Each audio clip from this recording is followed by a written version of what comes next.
Hello friends, हम लोगों ने नया एक चैप्टर स्टार्ट किया था दैट वाज कंपनी अकाउंट्स। अगर आपको याद होगा तो कंपनी अकाउंट्स में जाने से पहले हम लोग उसकी थ्योरी को समझ के लेने का प्रयास कर रहे थे, ट्राई कर रहे थे। तो मुझे एक याद दिलाना, हम लोगों ने कंपनी के बारे में सबसे पहले देखा था।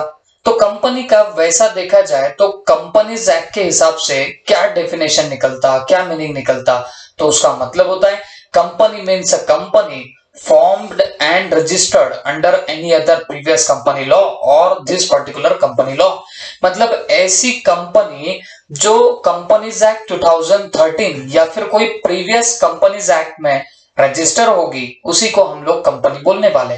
तो इससे हमको एक बात समझ में आ रही है कि कंपनी को अगर फॉर्म करना होगा तो what is the primary requirement? The primary requirement is of registration.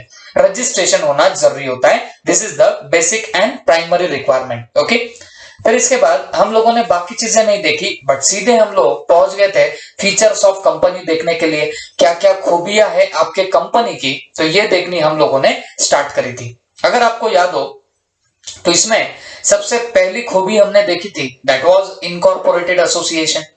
तो इनकॉर्पोरेटेड एसोसिएशन का हम लोगों ने मीनिंग क्या देखा कि कंपनी एग्जिस्टेंस में आती है बाय ऑपरेशन ऑफ लॉ। इसका मतलब होता है कंपनी अगर आपको फॉर्म करनी है तो वो फॉर्म कैसे होने वाली है बताना, बाय ऑपरेशन ऑफ लॉ से। मतलब उसको रजिस्टर कराना पड़ेगा तभी जाके कंपनी एक एग्जिस्टेंस में आती है। ओके, उसके बाद हमने देखा था सेपरेट लीगल एंटिटी। इसका मतलब होता है कंपनी अपने आप में एक अलग पर्सन माना जाएगा। It has a separate legal entity. जैसे तुम्हारे जैसे मेरे जैसे अलग अलग लोग होते हैं, वैसे ही कंपनी को भी एक अलग पर्सन माना जाता है in the eyes of law. ये भी हमने देखा। Then afterward we have seen the perpetual existence, या उसको मैंने बोला था परपेचुअल सक्सेशन भी आप लोग बोल सकते हैं। तो परपेचुअल सक्सेशन एग्जैक्टली क्या होता है, तो मुझे याद दिलाना हमने क्या बोला था परपेचुअल एग्जिस्टेंस का मीनिंग। तो बच्चों, हमने इसके बारे में बोला था भले ही आपके मेंबर्स की डेथ हो जाए। अब मेंबर्स बोले तो कौन? मतलब जिन्होंने शेयर्स परचेस किए कंपनी के, उनको आपने बोलना मेंबर्स, और वही होते कंपनी के ओनर्स भी। ओके, तो जिन जिन लोगों ने कंपनी के शेयर्स परचेस किए उनकी डेथ हो जाए, उनकी इंसॉल्वेंसी हो जाए, या फिर उनके मेंबरशिप चेंज हो जाए, कुछ भी हुआ, तो कंपनी जो एग्जिस्टेंस में है तो उसके एग्जिस्टेंस पे आंच नहीं आएगी। ओके, तो जो कंपनी एग्जिस्टेंस में आ गई तो it will still remain to be in existence. Okay, तो ये हमने देखा था रिगार्डिंग व्हाट परपेचुअल एग्जिस्टेंस। फिर इसके बाद हम लोगों ने एक नेक्स्ट पार्ट देखा था that was your what common seal. तो कॉमन सील के बारे में हम लोग डिस्कशन कर रहे थे। तो कॉमन सील के लिए मैंने आपको बोला था क्योंकि कंपनी एक आर्टिफिशियल पर्सन है। Company is what artificial person. तो इसे हमारे जैसे नेचुरल पर्सन के जैसे इसके पास ना हाथ होते हैं ना आंखें होती है, तो बेटा ये साइन कैसे करती है कंपनी? तो कंपनी साइन करेगी by way of what common seal. क्योंकि हम लोगों ने देखा कि कंपनी एक सेपरेट लीगल एंटिटी है, तो ये अपने कॉन्ट्रैक्ट खुद के नाम से कर सकती है, खुद के नाम से ही इस पे स्यू किया जा सकता है, और ये खुद ही अपने नाम पे किसी और को स्यू कर सकती है। तो क्योंकि ये सेपरेट लीगल एंटिटी है, in the eyes of law एक सेपरेट पर्सन है, कॉन्ट्रैक्ट भी वो खुद के खुद ही करती है, तो बेटा प्रॉब्लम वहां पे आती है जब कॉन्ट्रैक्ट पे सिग्नेचर करनी हो। ओके, तो क्योंकि वो साइन नहीं कर सकती तो इसके लिए उसके लिए हम लोगों ने क्या बना के रखा है? कॉमन सील बना के रखा है, और कॉमन सील अटैच किया जाता है इन पर्टिकुलर डॉक्यूमेंट्स पे। बट हमने ये भी बात बोली कि आजकल कॉमन सील की रिक्वायरमेंट हो गई है ऑप्शनल। पहले तो कंपलसरी हुआ करता था कुछ डॉक्यूमेंट्स पे कॉमन सील लगाना कंपनी का, but now it becomes what optional. अभी ऑप्शन है आपके पास में। ओके, फिर हमने देखा जब आप कॉमन सील लगाना नहीं चाहते हो डॉक्यूमेंट्स पे, तो वहां पे कुछ लोगों की सिग्नेचर चाहिए। तो उसमें हम लोगों ने पहले बात बोली कि भाई या तो दो डायरेक्टर की सिग्नेचर लगेगी, या फिर एक डायरेक्टर और एक कंपनी सेक्रेटरी, इनकी भी साइन लगी तो भी काम बन जाएगा। ओके, फिर इसके बाद हमने देखा लिमिटेड लाइबिलिटी। हमने बोला जो बाकी के बिजनेस फॉर्म्स ऑफ ऑर्गेनाइजेशन है, जैसे सोल प्रोप्राइटरशिप है, पार्टनरशिप है, तो यहां पे इनकी लाइबिलिटी अनलिमिटेड आती।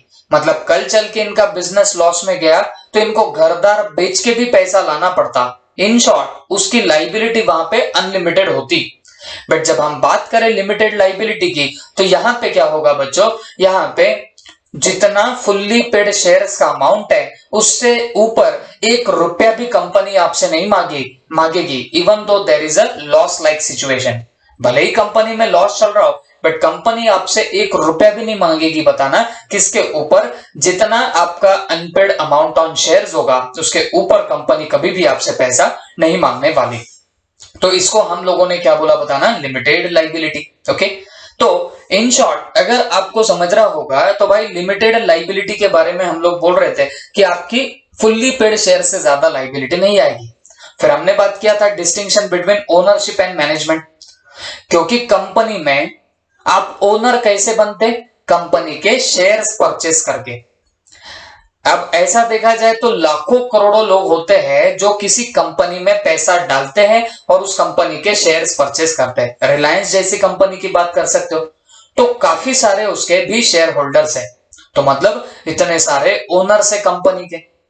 अब अगर इतने सारे ओनर्स है तो क्या सारे के सारे जाके उस कंपनी में टेबल कुर्सी पे जाके बैठ सकते क्या, तो जवाब है नहीं बैठ सकते। Okay, whether they can manage the business of the company, तो जवाब है नहीं कर सकते। तो क्योंकि वो मैनेज नहीं कर सकते ना, तो ये सारे ओनर्स, सारे शेयर होल्डर्स मिलके कुछ एक लोगों को अपॉइंट करते, कुछ एक लोगों को इलेक्ट करते, ताकि वो लोग डे टू डे बिजनेस कर सके। Okay, management of the business कर सके। ओके, तो यही होता है आपका क्या बताना, डायरेक्टर। ओके, तो हमने बोला भाई मैनेजमेंट ऑफ द कंपनी कौन करता है, ये बोर्ड ऑफ डायरेक्टर करते हैं। जिन्हें कौन सिलेक्ट करता है, शेयर होल्डर्स जो सिलेक्ट करेंगे वो बोर्ड ऑफ डायरेक्टर मैनेजमेंट करते हैं। और ओनरशिप किसके पास में होंगी, शेयर होल्डर्स के पास में होंगी। जिसके पास में शेयर्स उसकी वहां पे रहने वाली है ओनरशिप। आई होप दिमाग में गया होगा।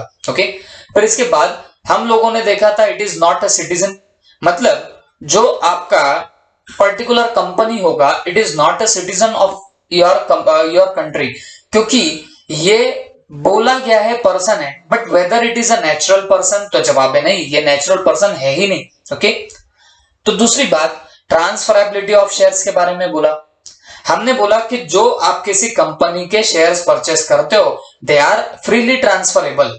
वो क्या हो सकते हैं बताना, ट्रांसफर किए जा सकते हैं। ओके, मतलब एक बंदा दूसरे बंदे को शेयर्स ट्रांसफर कर सकता क्या, तो जवाब है कर सकता। ओके, लेकिन इसमें भी हमने कुछ पॉइंट्स देखे। हमने बात करी कि देखो बाबा, अगर तुम्हारी पब्लिक कंपनी है, अब वो पब्लिक कंपनी आनी बाकी है, हम लोग नीचे देखने ही वाले। अगर तुम्हारी पब्लिक कंपनी होगी तो आप फ्रीली ट्रांसफर कर सकते हो शेयर्स, बट अगर तुम्हारी कंपनी निकली प्राइवेट कंपनी तो आप फ्रीली ट्रांसफर नहीं कर सकते हो। There are restriction for the transfer of shares. Okay, तो ये बातें हमने देखी। तो बोलने का मतलब क्या हुआ, ट्रांसफरेबिलिटी ऑफ शेयर जो होगा ना, वो ट्रांसफरेबिलिटी ऑफ शेयर में डिफर करेगा। वो ऐसे तो अपन बोलते हैं कि उसके शेयर्स आप लोग ट्रांसफर कर सकते हो, बट जब पब्लिक कंपनी की बात आई आप इजीली ट्रांसफर कर पाओगे, विदाउट एनी रेस्ट्रिक्शन आप ट्रांसफर कर पाओगे। बट जब बात आती है प्राइवेट कंपनी की, तो प्राइवेट कंपनी में आपको ट्रांसफर करने के लिए there are certain restrictions over there, वहां पे कुछ आपको रेस्ट्रिक्शन रहेगी। Is that clear? तो ये हुआ आपका ट्रांसफरेबिलिटी ऑफ शेयर्स। उसके बाद maintenance of books of account. तो नॉर्मली देखा जाए तो जो आपकी कंपनी होती है उन्हें बुक्स ऑफ अकाउंट मेंटेन करने पड़ते हैं। They will have to maintain what, books of account. Okay, और अगर वो बुक्स ऑफ अकाउंट मेंटेन ना करे तो आपको फिर पेनल्टीज वहां पे लगने लग जाएगी। ओके, उसके बाद हमने देखा पीरियोडिक ऑडिट के बारे में। ओके, तो पीरियोडिक ऑडिट के बारे में हम लोगों ने क्या देखा कि आपको ऑडिट कराना पड़ेगा। ओके, जो भी आपके बुक्स ऑफ अकाउंट है, अब क्योंकि वो मेंटेन कौन कर रहा है, तो आपका बोर्ड ऑफ डायरेक्टर, जिन्हें ओनर्स ने इलेक्ट करके दिया। और मैंने तो आपको बोला कि जो शेयर होल्डर्स है वो तो बेचारे बाहर बैठे हुए होते हैं, अलग अलग लोकेशन पे होते हैं। उन्होंने बोर्ड ऑफ डायरेक्टर्स को अपॉइंट किया होता है for doing the day to day maintain या day to day management of the business. तो क्योंकि उनका कंट्रोल भी होना चाहिए कि भाई जो अकाउंट्स बन रहे वो करेक्ट बन रहे कि नहीं बन रहे, ये उन्हें पता होना चाहिए, शेयर होल्डर्स को पता होना चाहिए। तो इसके लिए एक रिक्वायरमेंट रखी गई है, दैट इज पीरियोडिक ऑडिट की। ऑडिट का मतलब है सिंपली बोलूं तो checking of books of account. तो ये चेकिंग जनरली कौन करते बताना, आपके चार्टर्ड अकाउंटेंट्स करते हैं। Is that clear? तो बच्चों ये आपका बन जाएगा इन टोटलिटी ये 10 पॉइंट का काम। और लास्ट में है right of access to information. इसके अलावा जो भी आपका शेयर होल्डर होगा उसे हमेशा क्या होने वाला है बताना, एक्सेस टू इंफॉर्मेशन होगा। वो जब चाहे तब जो इंफॉर्मेशन चाहे वो इंफॉर्मेशन वहां से निकाल सकता है। ओके, तो ये इतना हम लोगों ने अब तक देखा। ठीक है, तो हमने पूरा इसको थरोली रिवाइज कर लिया। देखो मैं इसके लिए भी स्लो जा रहा हूं यहां से, because many of you have not done this particular part. SP वगैरह में आपने एसपी वालों ने किया होगा, बट मैथमेटिक्स वालों को ये नहीं पता होगी चीजें, इसके लिए भी हम लोग यहाँ से स्लो जा रहे हैं। ओके, सवाल है यहाँ से थ्योरी क्वेश्चन आता है क्या, तो जवाब है नहीं आता थ्योरी क्वेश्चन, बट क्योंकि मैं आपको बोल रहा हूं ये सब चीजें लॉ में भी है। ओके, तो लॉ के कंपनीज एक्ट में मुझे सिखाना ही है, तो मैंने सोचा भाई इसको इधर ही एकदम डीपली पढ़ ले, तो वहां जाके हमको फिर थोड़ा सा फास्ट जाते आएगा। सिर्फ जो एक्स्ट्रा की बात है बस वही पढ़ने की जरूरत पड़े, तो इसके लिए भी हम लोग यहां से स्लो जाएंगे। ओके, अब बच्चों अब ये जो हम लोग यहां से पार्ट देखेंगे तो ये डिक्टो जैसा इधर दिख रहा वैसा का वैसा आपको वहां पे भी दिखेगा। कहां पे? आपके बिजनेस लॉ में भी आपको ये पूरे पॉइंट एज इट इज दिखेंगे। तो मैं यहाँ पे पूरा गिर पढ़ के सिखाऊंगा, और जब अपना बिजनेस लॉ में कंपनी लॉ हम लोग स्टार्ट करेंगे, जो हम लोग कॉन्ट्रैक्ट एक्ट के बाद ही कर रहे हैं। ओके, तो वहां पे फिर मैं ये वाले पॉइंट नहीं लूंगा। हाँ, एक्सेप्ट उसमें कुछ अलग पॉइंट आया तो बात अलग है, अदरवाइज फिर मैं वहां पे वो कवर नहीं करूंगा। तो आपको यहाँ पे ज्यादा फोकस्ड होना पड़ेगा, ज्यादा आपको यहाँ पे ध्यान रखना पड़ेगा। ओके, तो चलो देखते हैं हम लोग टाइप्स ऑफ कंपनीज। सबसे पहली कंपनी का टाइप आता है बच्चों आपकी गवर्नमेंट कंपनी। ओके, पहली आपकी कंपनी कौन सी बन रही है बताना, गवर्नमेंट कंपनी। पहले यहां पे मीनिंग पढ़ लेते। आई नो वेरी वेल ये डेफिनेशन देख के इतना मीनिंग पल्ले नहीं पड़ता, तो हम इसके बाद क्या करेंगे बताना, हम लोग इसको नोट्स बना के भी देख लेंगे। ठीक है, तो गवर्नमेंट कंपनी का सेक्शन है सेक्शन 2 सबसेक्शन 45, और सेक्शन 245 ने कैसे डिफाइन किया है गवर्नमेंट कंपनी को, तो सुन के लेना।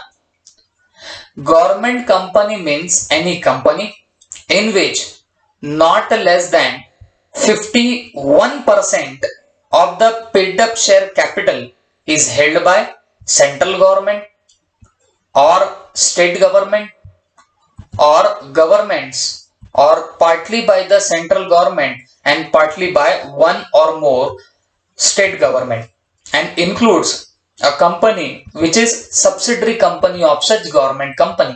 ओके, तो बेटा बस ये हो गई आपकी government company. I know very well ये आधे से ज्यादा दिमाग के ऊपर गया होगा। ओके, तो ये बेटा ये चीजें ऐसे नहीं समझती, इसको हम लोग थोड़ा सा डिटेल में देखते हैं। ओके, चलो ध्यान दो मेरे पास में।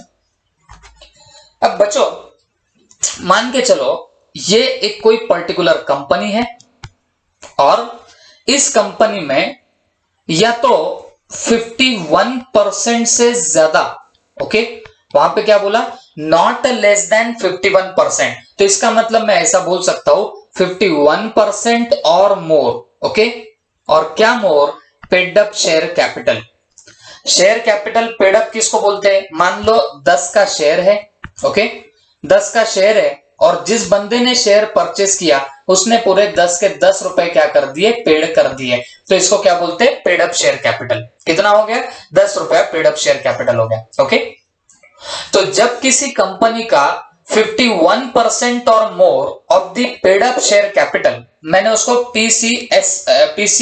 पीएससी से उसको मैंने डिनोट किया है, तो किसी पर्टिकुलर कंपनी का 51% और मोर इज हेल्ड बाय या तो सीजी, बात समझो, अगर कोई सेंट्रल गवर्नमेंट, अभी सेंट्रल गवर्नमेंट कौन है आपको पता है, बीजेपी की सेंट्रल गवर्नमेंट है। ओके, तो अगर मान लो ये गवर्नमेंट ने किसी कंपनी का 51% से ज्यादा शेयर कैपिटल होल्ड किया, पेड अप शेयर कैपिटल 51% से ज्यादा होल्ड किया, तो बच्चों ये जो कंपनी रहेगी ना, इस कंपनी को हम लोग क्या बोलेंगे बताना, कि बाबा ये तो गवर्नमेंट की कंपनी है। बात समझ में आया आपको, this company will be called as what, your government company. What is the reason, reason is being that कि इस कंपनी का 51% और उससे ज्यादा का हिस्सा शेयर कैपिटल किसने होल्ड करके रखा, सेंट्रल गवर्नमेंट ने होल्ड करके रखा, तो that company will be becoming what your government company. Okay, उसके अलावा अगर कोई पर्टिकुलर कंपनी है और इस कंपनी का 51% और मोर, व्हाट आई एम टेलिंग, 51% और मोर पेड अप शेयर कैपिटल किसी से स्टेट गवर्नमेंट ने होल्ड किया। अब वो एक स्टेट गवर्नमेंट हो सकती है या एक से ज्यादा स्टेट गवर्नमेंट हो सकती है। ओके, लेट्स से अगर ये स्टेट गवर्नमेंट ने 51% होल्ड कर लिया paid up share capital of this particular company, then also this company will be becoming what your government company. तो आई होप आपको समझ में आ रहा होगा।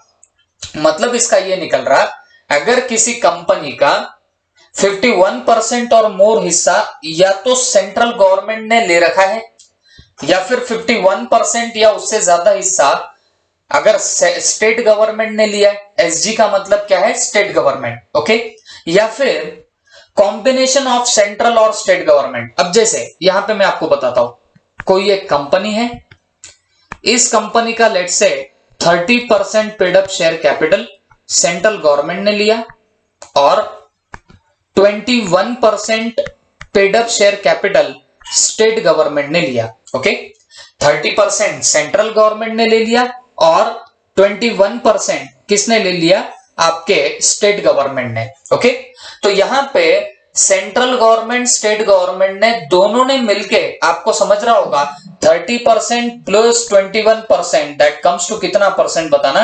51%। तो अगर किसी कंपनी का paid up share capital central और स्टेट दोनों ने मिलके 51% और मोर का होल्ड किया, तो भी इस कंपनी को क्या बोला जाएगा बच्चों, गवर्नमेंट कंपनी बोला जाएगा। अरे बात समझे कि नहीं समझे? तो बोलने का मतलब मेरा क्या रहा, या तो सीधे सीधे बोलू, सेंट्रल गवर्नमेंट ने 51% और मोर होल्ड कर लिया तो वो कंपनी क्या बन जाएगी, गवर्नमेंट कंपनी बन जाएगी। या फिर उस कंपनी का 51% और मोर अगर स्टेट गवर्नमेंट ने होल्ड कर लिया तो भी वो कंपनी गवर्नमेंट कंपनी बन जाती है। अगर उस कंपनी का 51% और मोर कंबाइंडली बाय स्टेट गवर्नमेंट और सेंट्रल गवर्नमेंट ने मिलके भी अगर 51% से ज्यादा होल्ड कर लिया तो भी उस कंपनी को हम लोग क्या बोलने वाले, गवर्नमेंट कंपनी बोलेंगे। ओके, और वहां पे बोला है वन और मोर स्टेट गवर्नमेंट ने भी मिलके अगर 51% से ज्यादा ले लिया तो भी वो कंपनी आपकी गवर्नमेंट कंपनी बनने लग जाएगी। ओके, अब जैसे वो भी एक एग्जांपल बता देता हूं तो पूरा क्लैरिफिकेशन आपको मिल जाएगा।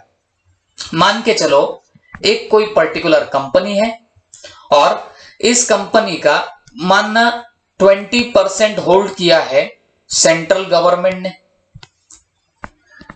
15% होल्ड किया है महाराष्ट्र स्टेट गवर्नमेंट ने। ओके, और ऐसा पकड़ के चलो 20% होल्ड किया है Gujarat state government. Okay, Gujarat state government, इन्होंने कितना होल्ड करके रखा है, इन्होंने 20% होल्ड करके रखा है। तो अगर तुमको समझ में आ रहा होगा, सेंट्रल गवर्नमेंट ने 20%, महाराष्ट्र स्टेट गवर्नमेंट ने 15%, गुजरात स्टेट गवर्नमेंट ने 20%, अगर तुम इन तीनों का टोटल लगाओगे ना बच्चों तो ये तीनों का टोटल आ रहा है कितना, 55%। ओके, तो मतलब अगर 51% से ज्यादा combinedly by central government and one और मोर स्टेट गवर्नमेंट, एक या एक से ज्यादा स्टेट गवर्नमेंट में ने भी अगर मिलके 51% और मोर होल्ड कर लिया तो भी ये पर्टिकुलर कंपनी कौन सी कंपनी बनने वाली है, गवर्नमेंट कंपनी बनेगी। ओके, तो बच्चों किसी कंपनी को गवर्नमेंट कंपनी बनाना है तो उसमें सबसे important thing is what, the important thing is that कि उस कंपनी का पेड अप शेयर कैपिटल, मतलब उस कंपनी के जितने शेयर्स है, शेयर कैपिटल है, वो अगर होल्ड करता है या तो सेंट्रल गवर्नमेंट या तो स्टेट गवर्नमेंट या तो कंबाइंडली बाय स्टेट और सेंट्रल गवर्नमेंट। ओके, लेकिन वो भी कितने से ज्यादा, 51% और मोर, तो फिर बच्चों उस कंपनी को आप लोग क्या नाम देने वाले हो, गवर्नमेंट कंपनी नाम देंगे। ओके, अब यहां पे पढ़ेंगे और फिर यहां डायग्राम से उसे कोरिलेट करते जाएंगे तो आपके और दिमाग में घुस के बैठेगा। ओके, तो चलो देखते हैं। Government company, according to section 2 subsection 45 of the Companies Act 2013, government company means any company in which not less than 51% of the paid up share capital। बेटा देखो not less than बोला ना, मतलब 51% से कम नहीं, इसका मतलब 51% और मोर रहा तो चलता। ओके, 51% और मोर रहा तो चलेगा। तो अगर मान के चलो किसी कंपनी का not less than 51% of the paid up share capital, paid up share capital की बात चल रही है, मतलब अगर किसी कंपनी के शेयर 100 रुपए के हैं तो आपने अगर 100 रुपए पे कर दिए तो उसका पेड अप शेयर कैपिटल कितना हो गया, 100 रुपीज हो गया। ओके, तो जब किसी कंपनी का not less than 51% of the paid up share capital is held by या तो सेंट्रल गवर्नमेंट, अब जैसे हमने यहां देखा, देखो कंपनी का 51% या उससे ज्यादा का हिस्सा किसने होल्ड किया, सेंट्रल गवर्नमेंट ने होल्ड किया। ओके, एंड पार्टली बाय, या फिर हमने आगे देखा और बाय एनी स्टेट गवर्नमेंट और गवर्नमेंट्स। अब देखो यहां स्टेट गवर्नमेंट ने कितना ले लिया, 51% या उससे ज्यादा ले लिया। क्या यहां पे दो स्टेट गवर्नमेंट भी मिलके अगर 51% से ज्यादा होल्ड करते हैं तो भी क्या वो गवर्नमेंट कंपनी बनेगी, तो जवाब है जी हां बनेगी। ओके, तो देखो where company in which not less than 51% of paid up share capital is held by या तो सेंट्रल गवर्नमेंट या तो एनी स्टेट गवर्नमेंट और गवर्नमेंट्स क्यों बोला, अगर दो या दो से ज्यादा स्टेट गवर्नमेंट भी मिलकर अगर क्या करती है, 51% से ज्यादा होल्ड करती है तो भी वो कंपनी क्या बनने वाली, गवर्नमेंट कंपनी बनेगी।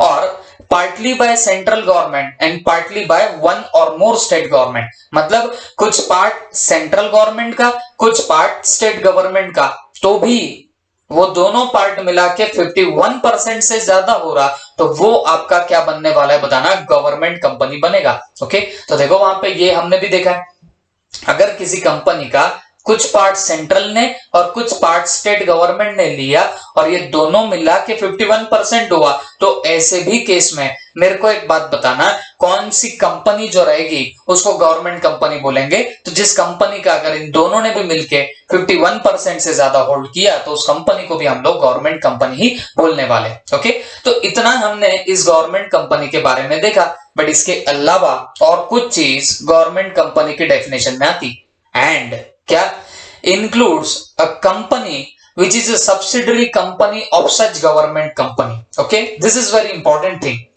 अब देखो ये वैसे तो अब ये जो आप कंपनी के टाइप्स देख रहे हो ना, अब आगे तक आपको कंपनी लॉ रहेगा, ये अभी की बात नहीं है। आप जब आप सीए फाइनल तक भी जाओगे तो आपको कंपनी लॉ रहेगा और वहां पे ये government company, foreign company, private company, ये सब टर्मिनोलॉजीज आपको बार बार सामने आती हुई नजर आएगी। ओके, तो ये सब चीजें आप लोग ढंग से समझ लो तो आपको आगे तक अच्छा रहेगा। ओके, तो बच्चों गवर्नमेंट कंपनी ऑल्सो इंक्लूड, मतलब गवर्नमेंट कंपनी में एक और कंपनी आती है, कौन सी, which is a subsidiary company of such government company. Okay, अगर गवर्नमेंट कंपनी की कोई सब्सिडरी कंपनी है तो वो भी गवर्नमेंट कंपनी बनेगी। तो सबसे पहला प्रॉब्लम आपका ये हो रहा, आपको अभी सब्सिडरी कंपनी ही नहीं पता। ओके, तो अब प्लीज मेरी बात ध्यान से सुनना, आराम से सुनना, इसमें काफी सारे आपको डाउट आपके सॉल्व होते हुए नजर आएंगे। अब ध्यान से सुनो मेरी बात। मान के चलो एक कंपनी है और ये कंपनी का 51% से ज्यादा शेयर कैपिटल होल्ड करके रखा हुआ है, paid up share capital hold करके रखा हुआ है, मान के चलो सेंट्रल गवर्नमेंट ने। ओके, एक कंपनी है जिसका 51% से ज्यादा पेड अप शेयर कैपिटल ये किसने होल्ड करके रखा है बताना, ये सेंट्रल गवर्नमेंट ने होल्ड करके रखा है। तो मुझे आप लोग एक बात बताना, तो ये कंपनी कौन सी कंपनी हो गई बताना, this company will be becoming what, your government company. This company will be becoming your what, government company। I hope दिमाग में गया होगा। अब एक चीज याद रखना बच्चों, अगर इस गवर्नमेंट कंपनी की कोई सब्सिडरी कंपनी है, ओके, अगर इस गवर्नमेंट कंपनी की कोई सब्सिडरी कंपनी है, तो ये सब्सिडरी कंपनी भी क्या बनने वाली है, गवर्नमेंट कंपनी बनेगी। ओके, ये सब्सिडरी कंपनी भी क्या बनने वाली है, गवर्नमेंट कंपनी। अब आपके सारे तारे जमीन पे आने लग जाएंगे। आप बोलेंगे सर ये सब्सिडरी ही नहीं समझा, तो प्लीज मेरी बात ध्यान से सुनना। देखो, जब कोई एक पर्टिकुलर कंपनी किसी दूसरे कंपनी के 50% से ज्यादा, ओके, 50% से ज्यादा paid up share capital hold कर लेती है, ओके, अगर एक कंपनी दूसरे कंपनी के 50% से ज्यादा शेयर्स ले लेती है, तो बच्चों जो कंपनी 50% से ज्यादा शेयर्स लेंगी उसको बोलते हैं होल्डिंग कंपनी, और जिस कंपनी के 50% से ज्यादा शेयर्स किसी दूसरे कंपनी ने लिए तो उस कंपनी को बोला जाएगा सब्सिडरी कंपनी। ओके, तो यहां पे ये कंपनी है H, ये कंपनी है S। तो यहां मैंने एग्जांपल में आपको बताया H कंपनी ने S कंपनी के 50% से ज्यादा शेयर्स ले लिए, तो यहां H कंपनी क्या बन रही है, होल्डिंग कंपनी, और S कंपनी क्या बन रही है बताना, सब्सिडरी कंपनी।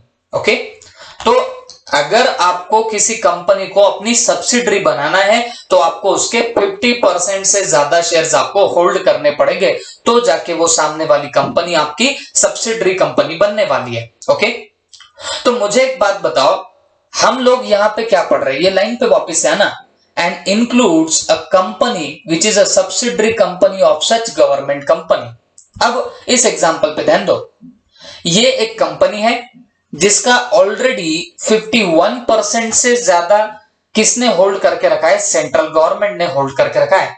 अब मैं लगाता हूं इस कंपनी को नाम देता हूं ए कंपनी। ओके, इसको हम लोग क्या नाम देते हैं, ए कंपनी। तो ये ए कंपनी का 51% से ज्यादा शेयर कैपिटल किसने होल्ड करके रखा है, सेंट्रल गवर्नमेंट ने होल्ड करके रखा है। ठीक है, तो ये पहली बात, तो ए कंपनी क्या बन जाएगी, गवर्नमेंट कंपनी बन जाएगी। इसमें तो आई डोंट थिंक किसी को डाउट होगा, हम लोगों ने ये सबसे पहले ही इधर ही देख के रख दिया है ना। किसी कंपनी का अगर 51% से ज्यादा अगर सेंट्रल गवर्नमेंट लेती है तो वो कंपनी गवर्नमेंट कंपनी बन जाएगी। ओके, तो अकॉर्डिंगली यहां पे ये ए कंपनी का क्योंकि 51% और उससे ज्यादा शेयर कैपिटल किसने ले लिया, एक सेंट्रल गवर्नमेंट ने ले लिया, तो वो कंपनी क्या बन गई, गवर्नमेंट कंपनी।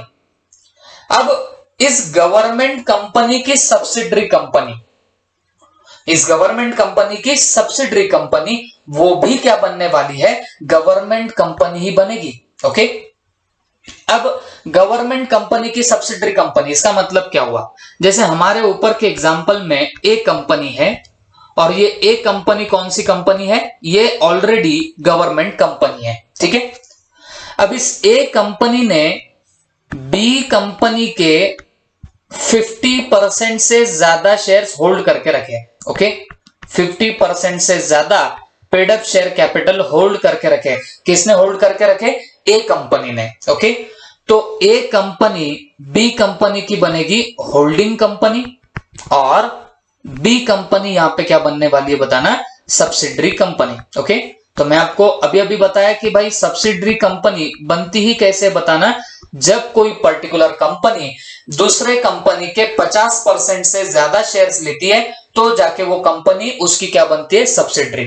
तो यहां ए कंपनी जो ऑलरेडी गवर्नमेंट कंपनी है, मतलब जिसके ऑलरेडी 51% से ज्यादा शेयर्स गवर्नमेंट ने ले रखे हैं, तो वो आपकी गवर्नमेंट कंपनी की अगर कोई सब्सिडरी कंपनी होगी, सब्सिडरी मतलब जिस कंपनी के इसने 50% से ज्यादा शेयर होल्ड करके रखे, तो ये सब्सिडरी कंपनी, माने यहां पे जो बी कंपनी है ना, तो ये बी कंपनी भी क्या बनने वाली है बच्चों, गवर्नमेंट कंपनी बन जाएगी। This B company will also be becoming what your government company. ठीक है, तो बच्चों अगर आप पूरी तरह से देखोगे तो ये डेफिनेशन जो यहां पे 3-4 लाइनों में दी है, इसका इंटरप्रिटेशन क्या निकल रहा है, तो ध्यान से सुनेंगे। किसको बोलते हैं, गवर्नमेंट कंपनी। तो बच्चों जब कोई कंपनी है जिसका not less than 51% of paid up share capital, जिस कंपनी का 51% से ज्यादा या 51% 51% share capital is held by या तो सेंट्रल गवर्नमेंट, मतलब या तो सेंट्रल गवर्नमेंट होल्ड कर रहा, या तो कोई स्टेट गवर्नमेंट होल्ड कर रहा, या फिर partly by central government and partly by what state government, इन्होंने होल्ड किया, तो वो कंपनी क्या बनेगी? Government company. ये तो मैं आपको पहले ही बता दिया। बट इट इंक्लूड्स, इसके अंदर और क्या इंक्लूड होगा? अ company which is a subsidiary of such government company. Okay, तो मतलब कोई अगर गवर्नमेंट कंपनी की सब्सिडरी कंपनी हो, जैसे यहां पे ए कंपनी एक ऑलरेडी गवर्नमेंट कंपनी है, और अगर ए कंपनी किसी दूसरे कंपनी के 50% से ज्यादा शेयर्स करे, तो वो कंपनी उसकी सब्सिडरी कंपनी बनेगी।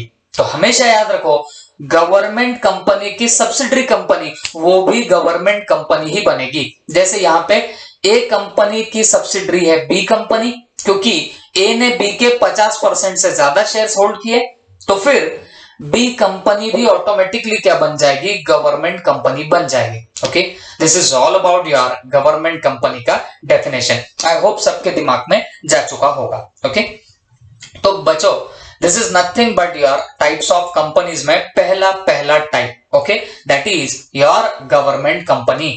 ठीक है, उसके बाद हम लोग देख रहे हैं next type of company, that is foreign company. ठीक है, अब ये फॉरेन कंपनी एग्जैक्टली क्या होती है क्या नहीं समझ के लेंगे, पहले यहां से डेफिनेशन पढ़ते और फिर इसके हम लोग नोट्स वोट्स भी बना लेंगे। ठीक है, चलो ध्यान दो। Foreign company, according to section 2 subsection 42 of the Companies Act 2013, foreign company means any company or body corporate incorporated outside India. Okay, मतलब क्या हुआ? फॉरेन कंपनी कौन सी कंपनी है? ये ऐसी कंपनी है या फिर ऐसा बॉडी कॉर्पोरेट है। बॉडी कॉर्पोरेट बोले तो आप कंपनी को ही पकड़ लो। Okay, which is incorporated outside India. Incorporated का मतलब है रजिस्टर्ड आउटसाइड इंडिया। ओके, मतलब जो कंपनी आउटसाइड इंडिया में जाके रजिस्टर हो रही, ओके, आउटसाइड इंडिया में जाके इनकॉर्पोरेट हो रही, and which has place of business in India, जो बिजनेस कहां से कर रही है? इंडिया से कर रही है, वेदर बाय इटसेल्फ और थ्रू एन एजेंट फिजिकली और through an electronic mode, and conducts any business activity in India in any other manner. तो उस कंपनी को हम लोग क्या नाम देने वाले? फॉरेन कंपनी नाम देंगे। ओके, तो सिंपली स्पीकिंग, जिस कंपनी का इनकॉर्पोरेशन माने रजिस्ट्रेशन आउटसाइड इंडिया हो रहा और उसकी प्लेस ऑफ बिजनेस इंडिया में है, मतलब उसका बिजनेस ऑपरेट करने की जो प्लेस है वो इंडिया में है, और वो बिजनेस एक्टिविटी भी अगर इंडिया से कर रही, तो ऐसे कंपनी को फॉरेन कंपनी बोला जाएगा। अरे बात समझे कि नहीं समझे? इस कंपनी को हम लोग क्या बोलेंगे बताना? फॉरेन कंपनी बोलेंगे। ओके, चलो यहां पे मैं आपको लगा तो बता देता हूं। देखो, मान के चलो एक एबीसी कंपनी है, या नाम बड़ा नहीं लिखता, ए कंपनी। ओके, ये कंपनी है। ठीक है, अब ये कंपनी का कुटाना ऐसा है कि ये कंपनी मान के चलो इनकॉर्पोरेटेड है। इनकॉर्पोरेटेड मतलब इसका रजिस्ट्रेशन जो है, ओके, ये इनकॉर्पोरेटेड है यूएसए से, मतलब इसका रजिस्ट्रेशन कहां पे हुआ है? इसका रजिस्ट्रेशन होता है यूएसए में, और ये कंपनी कंडक्ट कर रही है बिजनेस कहां से बताना? इंडिया से। कंडक्ट द बिजनेस, और कहां से कंडक्ट कर रही है बताना? इंडिया से कंडक्ट कर रही है। और दूसरी बात, इसका प्लेस ऑफ बिजनेस। ओके, तो ये दोनों भी चीजें जो है, ये दोनों भी चीजें कहां है बताना? आपके इंडिया में। आपके मतलब मेरे भी, हमारे इंडिया में इसका क्या है बताना? कंडक्ट ऑफ बिजनेस है। ओके, तो ऐसी कंपनी को हम लोग क्या नाम देने वाले? फॉरेन कंपनी नाम देंगे। ठीक है, इस कंपनी को हम लोग क्या बोलेंगे? Foreign company. तो बच्चों, किसी भी कंपनी को फॉरेन कंपनी बनाना है तो उसके लिए क्या क्या चीजें रिक्वायर्ड है? पहली बात तो ये इनकॉर्पोरेटेड आउटसाइड इंडिया चाहिए, मतलब इसका रजिस्ट्रेशन जो है, जो इसका फॉर्मेशन है, वो इंडिया के बाहर होना चाहिए। अब जैसे ये ए कंपनी का इनकॉर्पोरेशन कहां पे हुआ, यूएसए में हुआ, बट ये कंपनी बिजनेस कहां पे कंडक्ट कर रही है, इंडिया में कर रही है, प्लेस ऑफ बिजनेस कहां पे, इंडिया में है। तो ऐसी कंपनी को हम लोग क्या नाम देने वाले, फॉरेन कंपनी नाम देंगे। This companies will be called as what, your foreign companies. ठीक है, देखो बच्चों, ये फॉरेन कंपनी में बच्चे लोग बड़े गफले करते हैं, अब जिनको पता नहीं होता। वैसे भी देखो यहाँ पे आपके ना सीए फाउंडेशन के लॉ में बोलो या अकाउंट्स में बोलो, कहीं भी डिफाइन करने को नहीं आता है कि चलो रे बताओ फॉरेन कंपनी का मतलब। बट नॉर्मली किसको पूछा जाए फॉरेन कंपनी क्या होती है, तो जिसे पता नहीं होता ना, तो वो बोलता भाई जो कंपनी आउटसाइड इंडिया की है वो फॉरेन कंपनी हो गई। अरे मुझे एक बात बताओ, आउटसाइड इंडिया तो कितनी सारी कंपनीज है, क्या वो सारी कंपनीज हमारे लिए फॉरेन कंपनी होती क्या? ऐसा नहीं होता। जो कंपनी आउटसाइड इंडिया रजिस्टर्ड हुई लेकिन इंडिया में वर्किंग कर रही है उसको हम लोग फॉरेनर बोलते हैं। अब जो कंपनी इनकॉर्पोरेटेड भी आउटसाइड इंडिया है, जिसका कंडक्ट भी बाहर चल रहा, वो हमारे लिए क्या, वो हमारे लिए कुछ भी नहीं, उसको फॉरेन कंपनी नहीं बोलते। बात समझो। देखो बच्चों, हम फॉरेनर किसको बोलते हैं, एक बात बताओ, सिंपली बताओ। अगर कोई फिरंगी, अगर कोई गोरा हमारे इंडिया में आता तो हम बोलते अरे देखो फॉरेनर आया। अरे बात समझे कि नहीं समझे? तो इसका मतलब क्या है, वो इनकॉर्पोरेट कहां पे हो रहा, मतलब वो पैदा कहां पे हो रहा, आउटसाइड इंडिया में, और आया कहां पे बताना, इंडिया में, तो हम उसको फिरंगी बोलते। अब जो लोग वही पैदा हुए, वही काम कर रहे, उनको हम क्यों फॉरेनर बोलेंगे? इंडिया में बैठ के वो उनके कंट्री में सुखी, हमको उनसे क्या लेना देना। हाँ, बट जो इंडिया में आएगा हम उसको फॉरेनर बोलते हैं। तो बस वैसे ही आपके फॉरेन कंपनी का भी काम है। ओके, जो कंपनी इनकॉर्पोरेट हो रही है कहां पे बताना, आउटसाइड इंडिया में। जो फॉर्मेशन हो रहा है जिस कंपनी का आउटसाइड इंडिया में, और इसका प्लेस ऑफ बिजनेस इंडिया में है, इसका कंडक्ट ऑफ बिजनेस भी इंडिया से हो रहा, तो ऐसी कंपनी को हम लोग क्या नाम देंगे? अरे बताना, foreign company. Okay, this company will be called as what, your foreign company. I hope सबके दिमाग में ये बातें गई होगी। ओके, चल अब यहां से हम लोग पढ़ के निकालते हैं तो और ज्यादा आपके दिमाग में जाएगा। देखो क्या बोला है, according to section 242 of the Companies Act 2013, foreign company means any company or body corporate incorporated outside India। मतलब जो कंपनी या बॉडी कॉर्पोरेट है वो इनकॉर्पोरेट कहां पे होना चाहिए बताना, आउटसाइड इंडिया में, and has a place of business in India, और इसको प्लेस ऑफ बिजनेस कहां पे चाहिए बताना, इंडिया में चाहिए, वेदर बाय इटसेल्फ और थ्रू एजेंट, भले ही वो खुद के थ्रू काम कर रहा हो या किसी एजेंट को अपॉइंट करके यहां से बिजनेस कंडक्ट कर रहा हो। ओके, और conducts any business activity in India, या फिर वो इंडिया से कोई बिजनेस एक्टिविटी कंडक्ट करे, तो फिर हम इसको क्या बोलने वाले बताना, फॉरेन कंपनी बोलेंगे। ठीक है, तो बच्चों हम लोगों ने अभी अभी दो टाइप की कंपनीज यहां पे देख ली है। कौन सी दो टाइप की देखी है? एक नंबर 1 गवर्नमेंट कंपनी हमने देखा, और number 2 we have seen here what, foreign company. तो जिसमें गवर्नमेंट कंपनी के बारे में आप लोग क्या बोलेंगे बच्चों? तो भाई ऐसी कंपनी जिसका not less than 51% of the paid up share capital is hold by या तो सेंट्रल गवर्नमेंट या तो स्टेट गवर्नमेंट, या फिर सेंट्रल एंड स्टेट गवर्नमेंट ने दोनों ने मिलके। ओके, तो ऐसी कंपनी को हम लोग क्या बोलने वाले, गवर्नमेंट कंपनी बोलेंगे। And it includes a subsidiary company of such government company. तो किसी गवर्नमेंट कंपनी की कोई सब्सिडरी होगी तो वो भी आपकी क्या बनने वाली है, गवर्नमेंट कंपनी ही बनेगी। आई होप दिमाग में गया होगा। ठीक है, तो this is all about government company. उसके बाद हम लोगों ने देखना स्टार्ट किया था यार फॉरेन कंपनी।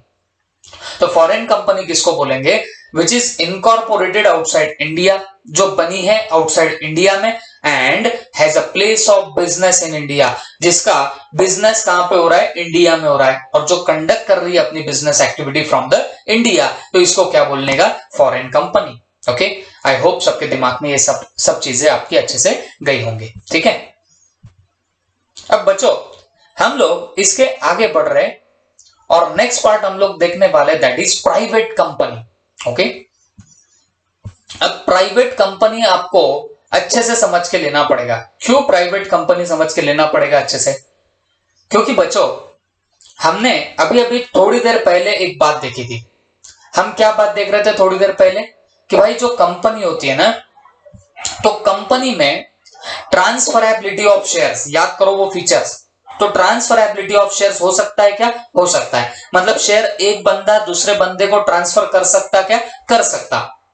बट इसमें हमने एक और बात देखी, अगर आपकी कंपनी प्राइवेट कंपनी हो तो ट्रांसफरेबिलिटी ऑफ शेयर में रेस्ट्रिक्शन आएगा, और अगर कंपनी पब्लिक कंपनी है तो फिर ट्रांसफरेबिलिटी ऑफ शेयर में कोई प्रॉब्लम नहीं होगा, आप इजीली ट्रांसफर कर सकते हो। ये हमने बात देखी है। तो वहां पे हमको ये नहीं पता था कि what is the meaning of private company, what is the meaning of public company, we didn't know about that. Okay, अब लेकिन हम लोग क्या करेंगे, ये दोनों चीजें बहुत अच्छे से यहां से देख के चलेंगे, और आप पकड़ के चलना, ये अकाउंट्स में तो नहीं पूछते, बट फाउंडेशन में, लॉ में इस पे सवाल आ सकता। ओके, तो आपको यहां से जरा सा केयरफुल होना पड़ेगा। ध्यान दो, प्राइवेट कंपनी, ठीक है, section 2 subsection 68 of the Companies Act 2013.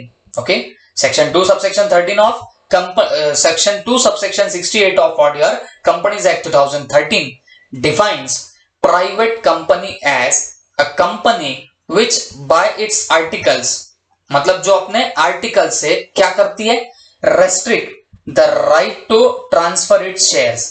Okay, जो अपने आर्टिकल से क्या करती है बताना, रेस्ट्रिक्शन डालती है ट्रांसफरेबिलिटी ऑफ शेयर्स को, except in case of OPC, limits the number of members to 200 and provided that where 2 or more person hold 1 or more shares in company jointly, they shall for the purposes of this subclause be treated as what, single member. अब ये बातें क्या है, ये तो हमारे दिमाग के ऊपर से गई। अब बच्चों, ये तो दो लाइनें, जो दो पॉइंट्स थे, मेरे को नहीं लगता कि आपको कोई खास समझ में अभी आए होंगे, लेकिन नीचे एक और चीज दी है, प्रोवाइडेड फर्दर दैट। ओके, ये जब भी ऐसा प्रोवाइडेड फर्दर दैट ऐसा लिख के आए ना बच्चों, this means proviso. Okay, proviso का मतलब क्या होता है, लॉ में शायद मैंने आपको बताया भी होगा, बट नहीं भी हुआ तो समझ के ले लो। जब भी आपको किसी प्रोविजन के नीचे प्रोवाइडेड ऐसा लिख के आ जाए, तो इसका मतलब होता है this is nothing but the proviso, और प्रोविजो का मतलब होता है exceptional part of the above provision. मतलब ये जो यहां पे दो प्रोविजंस लिखी है ना बच्चों, तो इसका exceptional part provided further that के थ्रू लिखा जाता है। ओके, तो ऊपर जो प्रोविजंस है तो इसका ये नीचे प्रोविजो है, इसका मतलब ये एक्सेप्शनल पार्ट है। ओके, तो जब भी प्रोवाइडेड फर्दर दैट या प्रोवाइडेड दैट ऐसा लिख के आए तो आपने समझना ये प्रोविजो आ गया, और प्रोविजो का मतलब होता है एक्सेप्शनल पार्ट। ओके, तो देखो क्या लिखता है, एक बार रीड तो कर ले, फिर मैं आपको डेफिनेटली या नोट्स के थ्रू समझाऊंगा। वो बोलता है a person who are in the employment of the company, मतलब कोई बंदा एम्प्लॉयमेंट में है कंपनी के, and the person who having been formerly in the employment of company where the members have been continued to be members after employment cease shall not be included in the number of members. ये भी कुछ, तो बच्चों अब I don't think कि ये कुछ देख के आपको ऐसे भी कुछ समझ में आया होगा। हाँ, बट हम लोग अभी क्या करते, हम लोग इसको आराम से देखते, इसमें क्योंकि एक एक वर्ड समझने लायक है, बहुत अच्छे से देखना पड़ेगा, तभी जाके you will be knowing about your private company, otherwise तो भूल जाओ, अदरवाइज तो समझने से रहा। ओके, तो चल अब हम लोग इसको थोड़ा सा समझ के लेते हैं कि प्राइवेट कंपनी एग्जैक्टली होती क्या है। तो ये समझने से पहले आपको एक और चीज समझ के लेनी पड़ेगी, that is articles of association. Okay, articles of association.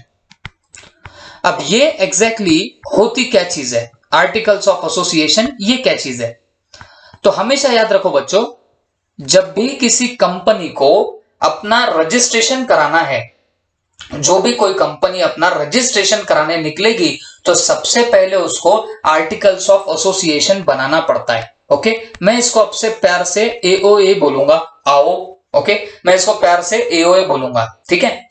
तो आर्टिकल्स ऑफ एसोसिएशन हर एक कंपनी को बनाना पड़ेगा prior to making the registration. वैसे तो दो डॉक्यूमेंट्स बनाने पड़ते, एक आर्टिकल्स ऑफ एसोसिएशन होता और एक मेमोरेंडम ऑफ एसोसिएशन होता है, ठीक है, मेमोरेंडम ऑफ व्हाट, एसोसिएशन। तो ऐसे दो डॉक्यूमेंट्स हर एक कंपनी ने बनाने हैं, और वो भी किसके पहले बताना, एक रजिस्ट्रेशन करने के पहले। इसको प्यार से बोलेंगे मो, मतलब एमओए। हम लोग इसको प्यार से क्या बोलने वाले, MOA. AOA articles of association, MOA memorandum of association. Okay, तो बच्चों ये जो दोनों भी आपके यहां पे डॉक्यूमेंट्स दिख रहे, तो किसी भी कंपनी को जब कभी आपको क्या करना है, फॉर्मेशन करना है किसी कंपनी का, then you will have to prepare what your articles of association and memorandum of association. ये हमेशा आपको प्रिपेयर करने पड़ते हैं और ये आपको कंपनी रजिस्ट्रेशन कराते वक्त आपको अटैच करने पड़ते हैं। ओके, ये बात आप पहले तो दिमाग में रख लो। अब सवाल ये उठता, आर्टिकल्स ऑफ एसोसिएशन क्या होता, मेमोरेंडम ऑफ एसोसिएशन क्या होता। पहले तो आप इतना ही दिमाग में डालो कि ये दोनों डॉक्यूमेंट कंपलसरीली आपको बनाने पड़ते हैं कोई भी टाइप की कंपनी फॉर्म करने के लिए, चाहे वो प्राइवेट कंपनी हो, चाहे वो पब्लिक कंपनी हो, या और कोई कंपनी हो। That company has to prepare first articles of association and memorandum of association. ठीक है, अब मेमोरेंडम ऑफ एसोसिएशन को मैं पिक्चर में वो जब वर्ड आएगा तब लाऊंगा, तो अभी के लिए मैं इसको साइड में करता हूं। ठीक है, तो मैंने इसको अभी के लिए क्या कर दिया, साइड में कर दिया। ये लो, ये चला गया साइड में। तो अभी बेसिकली हमारे सामने कौन से दिखने चाहिए बताना, हमारे सामने तो सिर्फ एओए ही बचा हुआ है। हमारे सामने तो अभी सिर्फ क्या बचा हुआ है, आर्टिकल्स ऑफ एसोसिएशन। अब सवाल ये उठता कि what is the meaning of articles of association, क्या होता है ये हमारा आर्टिकल्स ऑफ एसोसिएशन। तो ध्यान से सुनना बच्चों मेरी बात। आर्टिकल्स ऑफ एसोसिएशन एक ऐसा डॉक्यूमेंट है जिसमें कंपनी के रूल्स एंड रेगुलेशन दिए जाते। ओके, मतलब कंपनी कल जब बन जाएगी और कंपनी बनने के बाद उसे कैसे चलाना है, उसके क्या रूल्स एंड रेगुलेशन रहेंगे, ये सब बातें आपके आर्टिकल्स ऑफ एसोसिएशन में दी जाएंगी। ओके, कंपनी को जो भी पैर उठाने, बराबर है, कोई भी अगर स्टेप लेनी है तो वो स्टेप के लिए रूल्स एंड रेगुलेशंस क्या रहेंगे, ये सारी चीजें कंपनी के आर्टिकल्स ऑफ एसोसिएशन में लिखी जाती है। ओके, हम लोग ऐसा भी बोल सकते हैं कंपनी के इंटरनल वर्किंग को कंट्रोल करने के लिए, क्या बोल रहा हूं, इंटरनल वर्किंग जो होगी कंपनी की, तो उसे कंट्रोल करने के लिए क्या बनाया जाता है, आपका आर्टिकल्स ऑफ एसोसिएशन बनाया जाता है कि कंपनी का इंटरनल मैनेजमेंट कैसा रहेगा, कंपनी को कल चल के पैसों की जरूरत पड़ी तो पैसे कैसे कैसे मैनेज करेंगे, वो मैनेज करने की क्या प्रोसीजर रहेंगी। ओके, कल चल के पैसे आए तो रीपेमेंट कब तक करना, कैसे करना, क्या नहीं करना, ये सब बातों की डिटेल्स आपको कहां पे देखने को मिलती है बच्चों, आर्टिकल्स ऑफ एसोसिएशन में। ओके, तो मैंने तो पहले ही आपको क्या कर दिया, ये टर्म क्लियर करा दिया कि कोई भी कंपनी फॉर्म करनी है, दो डॉक्यूमेंट इज नेसेसरी, एक आर्टिकल्स ऑफ एसोसिएशन, एक memorandum of association. Memorandum of association की बात मैं तब करूंगा जब वो वर्ड कहीं मिलेगा। ओके, अभी है नहीं तो मैं डिस्कस नहीं करता हूं। आर्टिकल्स ऑफ एसोसिएशन को प्यार से बोलते एओए, या कभी कभी इसे आर्टिकल भी लिख दिया जाता। ओके, आर्टिकल्स भी लिख दिया जाता, तो वो आर्टिकल्स लिखो या कोई आपको एओए बोलो या आर्टिकल्स ऑफ एसोसिएशन बोलो, मीनिंग इज सेम। ये ऐसा डॉक्यूमेंट है जिसके अंदर कंपनी की क्या रिक्वायरमेंट होगी, तो ये आपको इसके अंदर दिखाई देगा। किसके अंदर दिखाई देगा, आपको आर्टिकल्स ऑफ एसोसिएशन के अंदर दिखाई देगा। आई होप सबके दिमाग में गया होगा। तो इन शॉर्ट ये आर्टिकल्स ऑफ एसोसिएशन में आपको सारे रूल्स एंड रेगुलेशन दिखेंगे जो कंपनी के इंटरनल वर्किंग को हैंडल करेंगे। कंपनी के इंटरनल वर्किंग को जो क्या करने वाला, हैंडल करने वाला है, तो वो आपका डॉक्यूमेंट कौन सा, आर्टिकल्स ऑफ एसोसिएशन होगा। आई होप सबके दिमाग में गया होगा। ठीक है, ओके, अब आ जाते हैं हमारे प्राइवेट कंपनी के डेफिनेशन पे। तो बेसिकली हम लोगों को तो सीखना था प्राइवेट कंपनी। आप बोलेंगे सर यहाँ प्राइवेट कंपनी की डेफिनेशन चल रही और आप कहां पे उड़ी मार रहे, आप तो सीधे आर्टिकल्स पे चले गए। तो बेटा उसके पीछे रीजन क्या है समझ के लेना। प्राइवेट कंपनी एग्जैक्टली किसको बोला जाता, तो ध्यान रखना बच्चों, private company means a company. Okay, private company means a company which by its articles, okay, which by its articles restricts, which by its article restricts, क्या restricts? Transfer of shares, transfer of shares. Secondly number of members, number of what? Members. And तीसरा invitation from public, invitation from public. Okay, invitation from what? Public. For क्या? For deposits. Okay, अब ये क्या मान रहा है समझ के लेना बच्चों. देखो बच्चों, प्राइवेट कंपनी का मतलब क्या है? ऐसी company which is by its article, मतलब जिसके आर्टिकल्स में लिखा है, मतलब जिसके एओए में लिखा है, मतलब जिसके आर्टिकल्स ऑफ एसोसिएशन में लिखा है. क्या लिखा है आर्टिकल्स ऑफ एसोसिएशन में? मैंने अभी जरा थोड़ा सा पहले आपको बताया कि भाई आर्टिकल्स ऑफ एसोसिएशन का मतलब क्या होता है. तो आर्टिकल्स ऑफ एसोसिएशन का मतलब होता है जहां पे रूल्स एंड रेगुलेशन दिए जाते हैं डॉक्यूमेंट में, उसको बोलते हैं आप लोग आर्टिकल्स ऑफ एसोसिएशन. तो बच्चों यहां पे प्राइवेट कंपनी का मतलब क्या हो रहा है? ऐसी कंपनी जो अपने आर्टिकल्स के थ्रू रेस्ट्रिक्ट कर रही, जो अपने आर्टिकल्स के थ्रू क्या कर रही है? रेस्ट्रिक्ट कर रही है, रेस्ट्रिक्शंस लगा रही है. और किसका रेस्ट्रिक्शंस लगाती है बताना? Transfer of shares. ओके, अब जैसे हम लोग पहले देख रहे थे कि भाई कंपनी के होते हैं शेयर्स, और हमने बोला कि ये जो ट्रांसफरेबिलिटी ऑफ शेयर्स होता है तो ये फ्रीली ट्रांसफरेबल होते हैं इन केस ऑफ पब्लिक कंपनी. अगर पब्लिक कंपनी है तो उसके शेयर्स आप फ्रीली ट्रांसफर कर सकते हो. एक बंदा दूसरे बंदे को शेयर ट्रांसफर कर सकता. मेरे पास कोई पब्लिक कंपनी के शेयर्स है तो मैं आपको इजीली उसे ट्रांसफर कर सकता हूं. This is transferability of shares. लेकिन अगर प्राइवेट कंपनी होगी तो ये फिर ट्रांसफरेबिलिटी ऑफ शेयर्स इजीली नहीं हो पाता. ओके, तो बच्चों प्राइवेट कंपनी में क्यों आप ट्रांसफर नहीं कर सकते हो शेयर्स? तो उसका सबसे बड़ा रीजन है प्राइवेट कंपनी का डेफिनेशन. प्राइवेट कंपनी की डेफिनेशन में ही क्या लिखा है कि भाई private company means a company which bye its article, मतलब इसके आर्टिकल में ही लिखा होता है क्या? ये आर्टिकल्स के थ्रू रेस्ट्रिक्ट करता है. किसको रेस्ट्रिक्ट करता है बताना? Transfer of share. Private company के आर्टिकल्स ऑफ एसोसिएशन में, मतलब ऐसा डॉक्यूमेंट जिसमें रूल्स एंड रेगुलेशन दिए गए हैं, वहीं पर रेस्ट्रिक्शन डाल दिया जाता है कि भाई हमारे कंपनी के शेयर्स ट्रांसफर फ्रीली नहीं होंगे, उसके लिए कुछ कंडीशंस होगी, वो कंडीशन फुलफिल करने के बाद आप लोग ट्रांसफर कर सकते हो.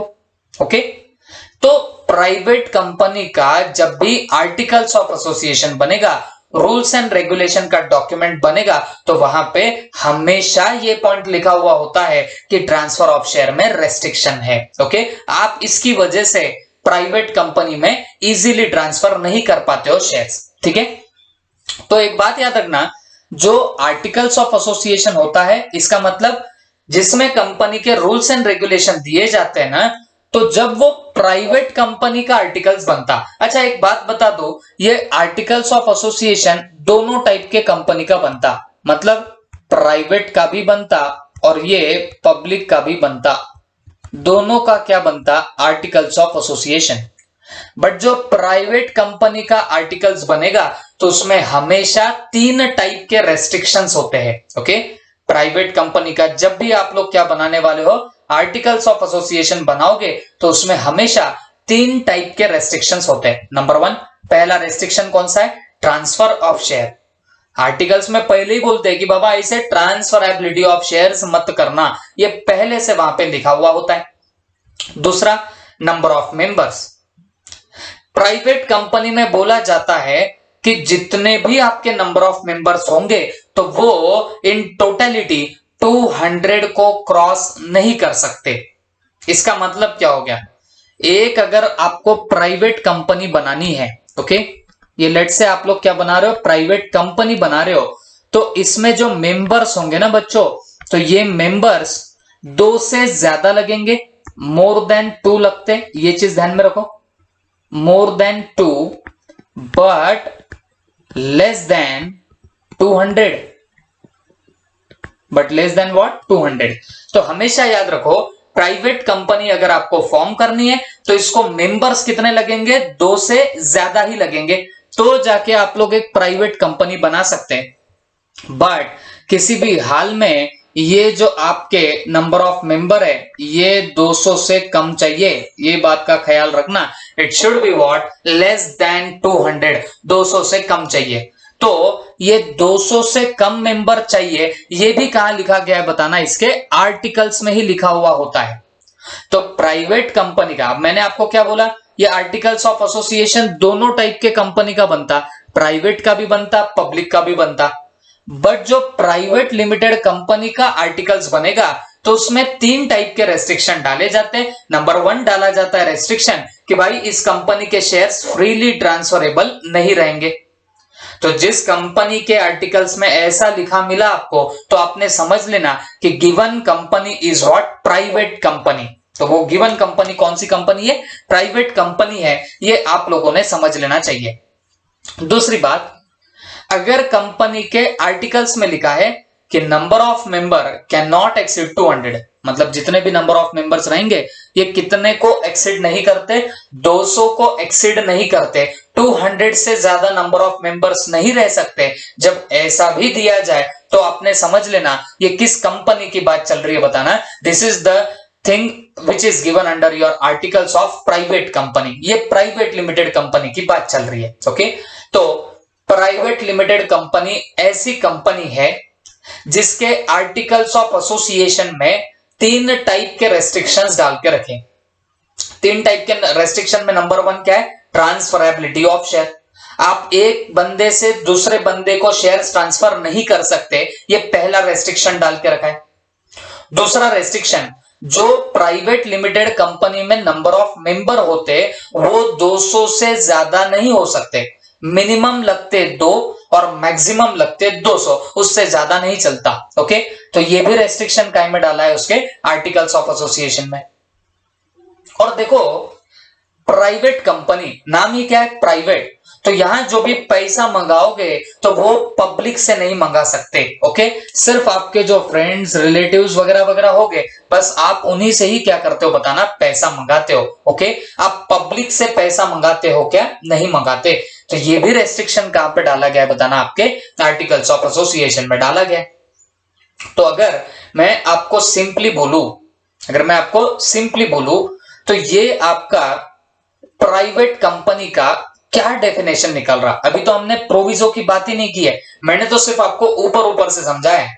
बेटा प्राइवेट कंपनी, नाम से क्या लग रहा, प्राइवेट ना भाई, तो ये ऐसा ओपन टू ऑल होंगी क्या, सबके लिए होंगी क्या, नहीं। ओके, तो प्राइवेट कंपनी ऐसी कंपनी है, private company means a company which bye its article, मतलब इसके आर्टिकल्स में क्या लिखा होता है कि भाई कोई रेस्ट्रिक्शंस रहेंगे, which bye its article restriction डालती है आर्टिकल्स के थ्रू। और किन बातों में रेस्ट्रिक्शन डालती है बताना, सबसे पहले तो ट्रांसफरेबिलिटी ऑफ शेयर्स, मतलब इसके शेयर्स एक बंदे से दूसरे बंदे को ट्रांसफर नहीं हो सकते। ओके, ये सबसे पहला रेस्ट्रिक्शन है। Second restriction, that is about number of member. बताओ प्राइवेट कंपनी में मिनिमम कितने मेंबर लगते, 2 मेंबर, और मैक्सिमम कितने लगते, 200। ओके, 200 से ज्यादा आपके नंबर ऑफ मेंबर्स हो ही नहीं सकते इन case of your private company. और तीसरी बात, invitation from public for the deposits. इसका मतलब क्या होता है, क्या आप लोगों से डिपॉजिट मंगवा सकते हो क्या, जवाब है नहीं। ऐसा आप जिससे चाहो, पब्लिक से चाहो पैसा मंगाने की कोशिश करो, तो क्या आप ऐसे मंगा पाओगे या नहीं मंगा पाओगे, तो जवाब है आप लोग नहीं मंगवा पाओगे। Okay, there is a restriction from calling the deposit from the public. तो इस पे आपको क्या डाला के रखा है, रेस्ट्रिक्शन डाला है। तो जिस कंपनी के आर्टिकल्स में ये 3 रेस्ट्रिक्शन होंगे, that company will be called as private company. या जो कंपनी फ्रीली शेयर ट्रांसफर ना कर सके, प्राइवेट कंपनी। जिस कंपनी के नंबर ऑफ मेंबर 200 से ज्यादा नहीं हो सकते, प्राइवेट कंपनी। जो कंपनी लोगों से पैसा नहीं मंगा सकती, प्राइवेट कंपनी। आई होप मोटा मोटा तो आपको समझ में आया होगा। ओके, अब आ जाओ वापस से यहां के डेफिनेशन में। तो देखो ये जो 3 रेस्ट्रिक्शन है ना, ये मोटे मोटे है, मैं आपको बता देता हूं। Section 268 of the Companies Act 2013 defines private company as a company which by its article, मतलब ऐसी कंपनी है जो आर्टिकल के थ्रू, आर्टिकल मतलब एओए के थ्रू क्या करती है, restrict the right to transfer it shares, मतलब इसमें ऐसा क्लॉज होता है जिससे आप ट्रांसफर ऑफ शेयर्स नहीं कर पाते। Second, except in case of OPC limit the number of member to 200, limit the number of member मतलब मेंबर कितने हो सकते हैं इसमें, ज्यादा से ज्यादा 200। अब ये क्लॉजेस को अभी के लिए भूल जाओ, ये प्रोविजोस को अभी के लिए भूल जाओ, इसको मैं अलग से लूंगा, ओके। और ये प्रोवाइडेड फर्दर के यहां से अभी के लिए बोलो। और देखो तीसरा रेस्ट्रिक्शन यहां पे है, ओके। ये 3 रेस्ट्रिक्शन है, ये number 1 right to transfer share का यहां पे रेस्ट्रिक्शन, दूसरा आपके जो नंबर ऑफ मेंबर है वो 200 से ज्यादा नहीं हो सकते, ये दूसरा है, और तीसरा प्रोहिबिट्स मतलब रोकता है any invitation from the public to subscribe to the securities of the company, मतलब कंपनी के शेयर्स के लिए अप्लाई करने के लिए लोगों को ये रोकता है। ऐसा नहीं जो आया मुंह उठा के वो कंपनी के सिक्योरिटीज परचेस कर लेगा, सिक्योरिटीज मतलब शेयर्स, ओके, तो कंपनी के शेयर्स परचेस कर लेगा, ऐसा नहीं होता। तो ये जो 3 रेस्ट्रिक्शन जिस कंपनी में होगे उस कंपनी को आप लोग क्या बोलने वाले हो बताना, प्राइवेट कंपनी बोलोगे, ओके। बट अब उससे भी खतरनाक बातें, ओके, उससे भी इंपॉर्टेंट चीज हम लोग देखेंगे। देखो टाइप्स ऑफ कंपनीज इतनी सारी है वैसा देखा जाए तो, अब हम लोग इसमें द वेरी इंपॉर्टेंट पार्ट देखने वाले, वो क्या है। देखो बच्चों, हम लोगों ने अभी अभी सीखा कि प्राइवेट कंपनी में एक रेस्ट्रिक्शन होता है उसके एओए में, ओके। अगर कोई एक प्राइवेट कंपनी है तो इस प्राइवेट कंपनी का जो एओए है, आर्टिकल्स ऑफ एसोसिएशन है, ये रेस्ट्रिक्ट करता है, किसको रेस्ट्रिक्ट करता है, नंबर ऑफ मेंबर्स, और इस पर्टिकुलर रेस्ट्रिक्शन के हिसाब से नंबर ऑफ मेंबर कितने हो सकते बताना, 200, okay. AOA restricts number of members to 200। AOA बोलता है प्राइवेट कंपनी का कि भाई तुम ज्यादा से ज्यादा कितने रख सकते बताना, 200 ही मेंबर रख सकते, ठीक है। लेकिन अब इसमें कुछ प्रोविजोज है, कुछ आपको और बातें समझ के लेनी पड़ेगी, ओके। देखो एक और कंपनी का टाइप होता है that is OPC, okay. There is one company whose name is what, OPC. OPC का मतलब होता है वन पर्सन कंपनी, ठीक है, वन पर्सन कंपनी। नाम से ही क्या लग रहा है, ऐसी कंपनी जिसमें सिर्फ और सिर्फ एक ही बंदा होता तो उसको क्या बोलते हैं, वन पर्सन कंपनी। और ये ओपीसी नाम के लिए ओपीसी है, बट ये अपने आप में एक प्राइवेट कंपनी ही होती है। This is nothing but the private company only, ठीक है। तो बच्चों अब यहां पे जब आप ये प्रोविजो पढ़ेंगे, देखो except in case of OPC मतलब except in case of one person company limits the number of its members to 200। मतलब क्या हुआ कि भाई ओपीसी को छोड़ के प्राइवेट कंपनी के नंबर ऑफ मेंबर्स 200 ही रहेंगे। अब क्यों ऐसा बोला है, क्योंकि ओपीसी का मतलब होता है वन पर्सन कंपनी, और जैसे मैंने आपको अभी अभी बताया ओपीसी एक टाइप की प्राइवेट कंपनी ही होती है, ओके। या मैं बोल सकता हूं कि भाई प्राइवेट कंपनी आप लोग बोलो 2 टाइप की हो सकती है, एक हो सकती है ओपीसी मतलब वन पर्सन कंपनी, और बाकी की प्राइवेट कंपनी, ठीक है। तो अगर ओपीसी होंगी तो यहां पे तो भाई एक ही मेंबर रहेगा, इसका तो कोई डाउट ही नहीं है, ओके। लेकिन अगर तुम्हारी कोई दूसरी प्राइवेट कंपनी है अदर देन ओपीसी है तो यहां पे नंबर ऑफ मेंबर्स आपके मैक्सिमम कितने होने वाले बताना, तो यहां मैक्सिमम नंबर ऑफ मेंबर्स आपके होने चाहिए 200, ओके। तो ये बात समझ के लेना। तो इसके लिए डेफिनेशन में प्रोविजो में ही क्या लिख के दिया हुआ है, except in case of OPC मतलब ओपीसी को छोड़ के limits the number of members to 200। तो ऐसी कंपनी जिसके आर्टिकल ने ओपीसी को छोड़ के नंबर ऑफ मेंबर को रेस्ट्रिक्ट किया है कितने पे, 200 पे, तो वो बनती है प्राइवेट कंपनी। लेकिन उसमें प्रोविजो है, देखो यहां पे provided that where 2 or more person hold one or more shares in a company jointly, they shall be, for the purpose of this subclause, be treated as what? Single member. अब ये बड़ी interesting कहानी है, ये सुन के लेना। अब बच्चों, आपको बोला है अदर प्राइवेट कंपनीज के बारे में, जो भी आपकी अदर प्राइवेट कंपनीज होंगी, तो यहां पे नंबर ऑफ मेंबर्स कितने होते बताना। तो नंबर ऑफ मेंबर्स आपके रहने वाले हैं 200। ये बात सबको हजम हो गई। नंबर ऑफ मेंबर्स हमारे कितने रहेंगे? 200। ठीक है, बट अगर ऐसा हुआ तो क्या करेंगे? अब मेरी बात ध्यान से सुनना। कंपनी के टोटल मेंबर्स है जिन्होंने एक एक शेयर होल्ड किया, तो ऐसे कंपनी के 199 मेंबर्स है। ओके, तो टोटल कितने मेंबर्स है कंपनी के? 199 मेंबर्स जिन्होंने 1 शेयर होल्ड किया है, 1 शेयर ईच, मतलब एक एक बंदे के पास में एक एक शेयर है। तो ऐसे कंपनी के कितने मेंबर हो गए? ये 199 मेंबर्स हो गए। ठीक है, अब एक बंदा है, उसने खुद के और अपने वाइफ के नाम पे क्या किया? एक शेयर परचेस किया। ओके, एक ए नाम का बंदा है, ए एंड मिसेस ए, दोनों ने मिलके क्या किया बच्चों? एक और शेयर परचेस किया। अब एक बात बताओ, पहले जो 199 मेंबर्स थे तो सबने एक एक शेयर परचेस किया, तो वो 199 शेयर्स हो गए। अब फिर क्या हुआ? ए एंड मिसेस ए ने मिलके एक शेयर परचेस किया।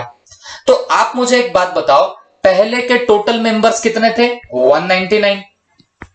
पहले के टोटल मेंबर्स कितने थे? 199। अब ए एंड मिसेस ए ने मिलके क्या किया है बताना? एक शेयर परचेस किया। तो वैसे तो ये कितने लोग हैं बताना? वैसे तो ये 2 लोग हैं, तो ये टोटल कितना हो गया? 201। तो हम तो अभी क्या सीख रहे हैं कि भाई प्राइवेट कंपनी में नंबर ऑफ मेंबर्स कितने होने चाहिए बताना? मैक्सिमम होने चाहिए 200। और यहां तो टोटल कितने पे जा रही है बताना? 201 पे जा रही, 201 पे जा रही। ओके, बट सवाल ये उठता, क्या ये सही है? तो जवाब है ये गलत है। क्यों? क्योंकि कंपनीज एक्ट बोलता है भाई 199 मेंबर्स है, मतलब जिन्होंने एक बंदे ने एक शेयर परचेस किया, तो ये तो 199 मेंबर्स है। बट जब 2 लोग जॉइंटली एक शेयर लेते हैं तो उन्हें 2 नहीं एक ही पकड़ा जाता है। उन्हें 2 नहीं एक ही पकड़ा जाता है। अब जैसे ऑलरेडी यहां पे कितने लोग थे? 199। ऑलरेडी 199 मेंबर्स थे, फिर ए एंड मिसेस ए ने मिलके क्या किया? एक शेयर परचेस किया। अब ये है तो कितने लोग? 2 लोग। अब अगर 2 ने मिलके एक ही शेयर लिया तो बच्चों इन दोनों को 2 नहीं माना जाएगा। इन्होंने अगर जॉइंटली एक ही शेयर लिया तो इनको एक ही पर्सन माना जाएगा।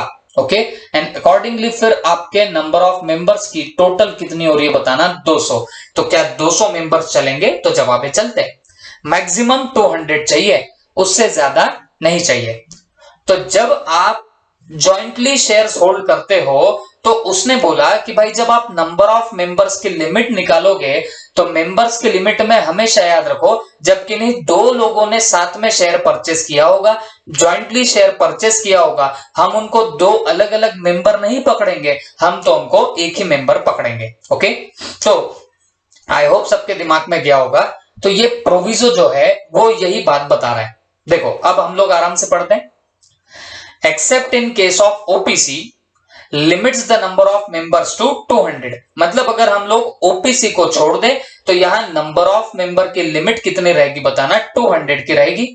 प्रोवाइडेड दैट वेयर 2 और मोर पर्सन होल्ड 1 और मोर share in a company jointly.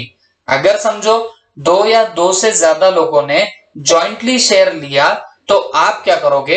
They will be treated as what? Single member. तो हम उनको क्या मानने वाले?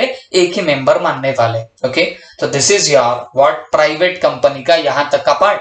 ये लेकिन फिर भी एक ही प्रोविजो हुआ।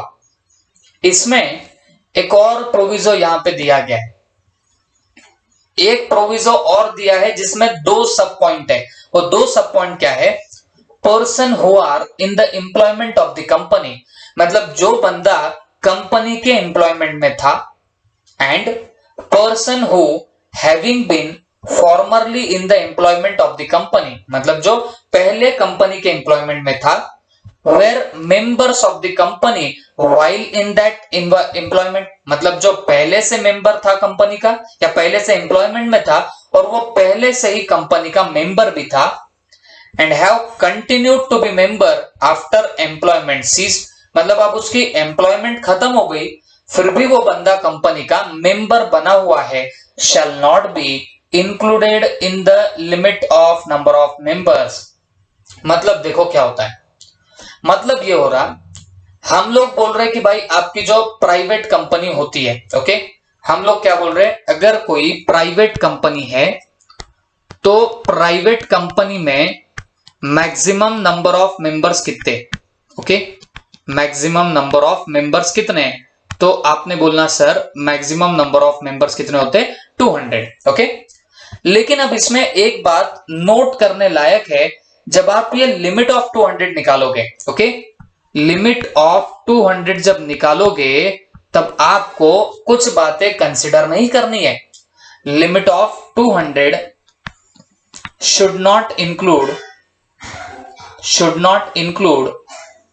following, okay, should not include following, मतलब कुछ ऐसी बातें हैं जो आपको 200 के लिमिट में कंसिडर नहीं करनी पड़ेगी। नंबर 1 हमने क्या देखा, अगर जॉइंटली होल्ड किया हुआ है, ओके, मतलब अगर दो लोग क्या कर रहे हैं, जॉइंटली होल्ड कर रहे हैं, तो आप उनको दो मेंबर अलग अलग नहीं मानेंगे, आप तो उनको एक ही मेंबर मानेंगे। दूसरी बात, जो कंपनी के एम्प्लॉइज है, ओके, जो कंपनी के एम्प्लॉइज है और उनको कंपनी ने क्या किया, शेयर्स दे दिए, तो उनको भी मेंबर नहीं माना जाता कंपनी का, ओके, उनको 200 के लिमिट में नहीं लिया जाएगा। और दूसरी बात, फॉर्मर एम्प्लॉइज, मतलब कंपनी के जो पहले के एम्प्लॉइज थे और उन्होंने कंपनी के शेयर्स पहले से परचेस करके रखे थे, वो कंपनी के मेंबर पहले से थे, अब उनकी एम्प्लॉयमेंट खत्म हो गई, एम्प्लॉयमेंट हैव गॉन, बट फिर भी अभी भी वो क्या बने हुए बताना, कंपनी के मेंबर्स है। तो ऐसे भी लोगों को आप लोग 200 के लिमिट में नहीं लेने वाले, ओके, आप ऐसे भी लोगों को कंपनी के जो 200 मेंबर्स होते हैं उनके लिमिट में आप लोग नहीं लेने वाले। ये निकलता है प्रोरे प्रोविजो का मीनिंग। हमने बोला कि भाई 200 से ज्यादा लोग नहीं हो सकते प्राइवेट कंपनी में, और उन्होंने वो 200 की लिमिट में बोला कि बाबा कोई दो लोगों ने मिलकर अगर शेयर्स होल्ड करे तो उनको एक ही पकड़ना। जो कंपनी के एम्प्लॉय है उन्होंने अगर कंपनी के शेयर्स परचेस करके मेंबर बनते हैं कंपनी के, तो उनको आप लोग 200 की लिमिट में 200 की लिमिट में नहीं कंसिडर करोगे। और तीसरी बात, जो पहले से कंपनी के एम्प्लॉय थे और एम्प्लॉयमेंट के टाइम ही वो लोग क्या कर चुके थे बताना, कंपनी के मेंबर्स बन चुके थे, तो आफ्टर एम्प्लॉयमेंट, मतलब एम्प्लॉयमेंट छूटने के बावजूद वो कंपनी के आज भी मेंबर्स है, तो आप उनको भी 200 के लिमिट में कंसिडर नहीं करने वाले, ओके। अब इसको मैं थोड़ा सा एग्जांपल के तौर पे आपको बताऊंगा, तभी जाके आपको ये सारी चीजें क्लेरिफाई होगी, अदरवाइज ये तो आई नो वेरी वेल दिमाग के ऊपर से जाएगा, ओके। तो अब मेरी बात ध्यान से सुनना, यहां से सबसे इंपॉर्टेंट चीज शुरू हो रही। एक कंपनी है और अपने को ऐसा दिया है कि इस कंपनी में 206, क्या बोल रहा हूं, 206 मेंबर्स है। कंपनी में कितने मेंबर्स है बोलता, 206 मेंबर्स है, ओके। तो आपको ये डिसाइड करना है कि ये प्राइवेट कंपनी है या नहीं है, ये आपको डिसाइड करना है। तो आप तो ऊपर से देख के बोलोगे सर इसके नंबर ऑफ मेंबर तो 206 है, मतलब 200 को क्रॉस कर रहे। तो हमने तो सीखा है भाई प्राइवेट कंपनी होगी तो उसके नंबर ऑफ मेंबर 200 से कम होते। तो यहां पे अगर नंबर ऑफ मेंबर 200 से ज्यादा, तो डेफिनेटली ये प्राइवेट कंपनी तो नहीं है, ये तो हमको ऊपर से देख के लग रहा है कि it is not a private company. But मैं अब ये जो 206 की टोटल आई, तो ये टोटल का आपको डिटेल में इलेबोरेशन देता हूं। ये 206 की टोटल कैसे है सुन के लेना। ये 206 में इंक्लूडेड है, ओके, इंक्लूडेड है करंट एम्प्लॉइज होल्डिंग शेयर्स, मतलब ऐसे कुछ इसमें एम्प्लॉइज है 206 में जिन्होंने शेयर होल्ड करे। देखो हम मेंबर किसको बोलते हैं, जिसने शेयर्स होल्ड करे उसको हम लोग मेंबर बोलते हैं, ये बात समझ के लो। मेंबर किसको बोला जाता है, जिसने शेयर्स परचेज करे ना उसको बोलते हैं मेंबर, उसको बोलते हैं शेयर होल्डर। ठीक है, तो हमारे ही कंपनी के कुछ एम्प्लॉइज है जिनको हमने हमारे कंपनी के शेयर्स दिए, तो वो एम्प्लॉय भी है और वो शेयर्स भी ले रहे। अब क्योंकि उनके पास शेयर्स है तो वो क्या बन रहे, मेंबर भी बन रहे। ओके, तो ऐसे कितने लोग हैं, ऐसे 5 लोग हैं। ऐसे कितने लोग हैं बताना, 5 लोग हैं। ठीक है, और कुछ फॉर्मर एम्प्लॉइज भी ये 206 में है। कुछ फॉर्मर एम्प्लॉइज भी है who are also the member, who are also member। तो ऐसे कितने लोग हैं, 2 लोग हैं। ठीक है, बात समझो। हमको किसी ने बताया ऊपर ऊपर से कि भाई देख ये कंपनी है जिसके अंदर 206 मेंबर्स है। ठीक है, तो अपन ने तो भाई देख के बोल दिया, अपना तो सिर वही सटिया गया। अपन ने बोला भाई 206 मेंबर्स है ना, माने 200 के ऊपर मेंबर्स है ना, तो ये कंपनी प्राइवेट कंपनी है ही नहीं। ये आपने ऊपर से ही देख के बोल दिया। क्यों, क्योंकि हमने बोला प्राइवेट कंपनी में मैक्सिमम नंबर ऑफ मेंबर्स कितने होते, 200 ही होते।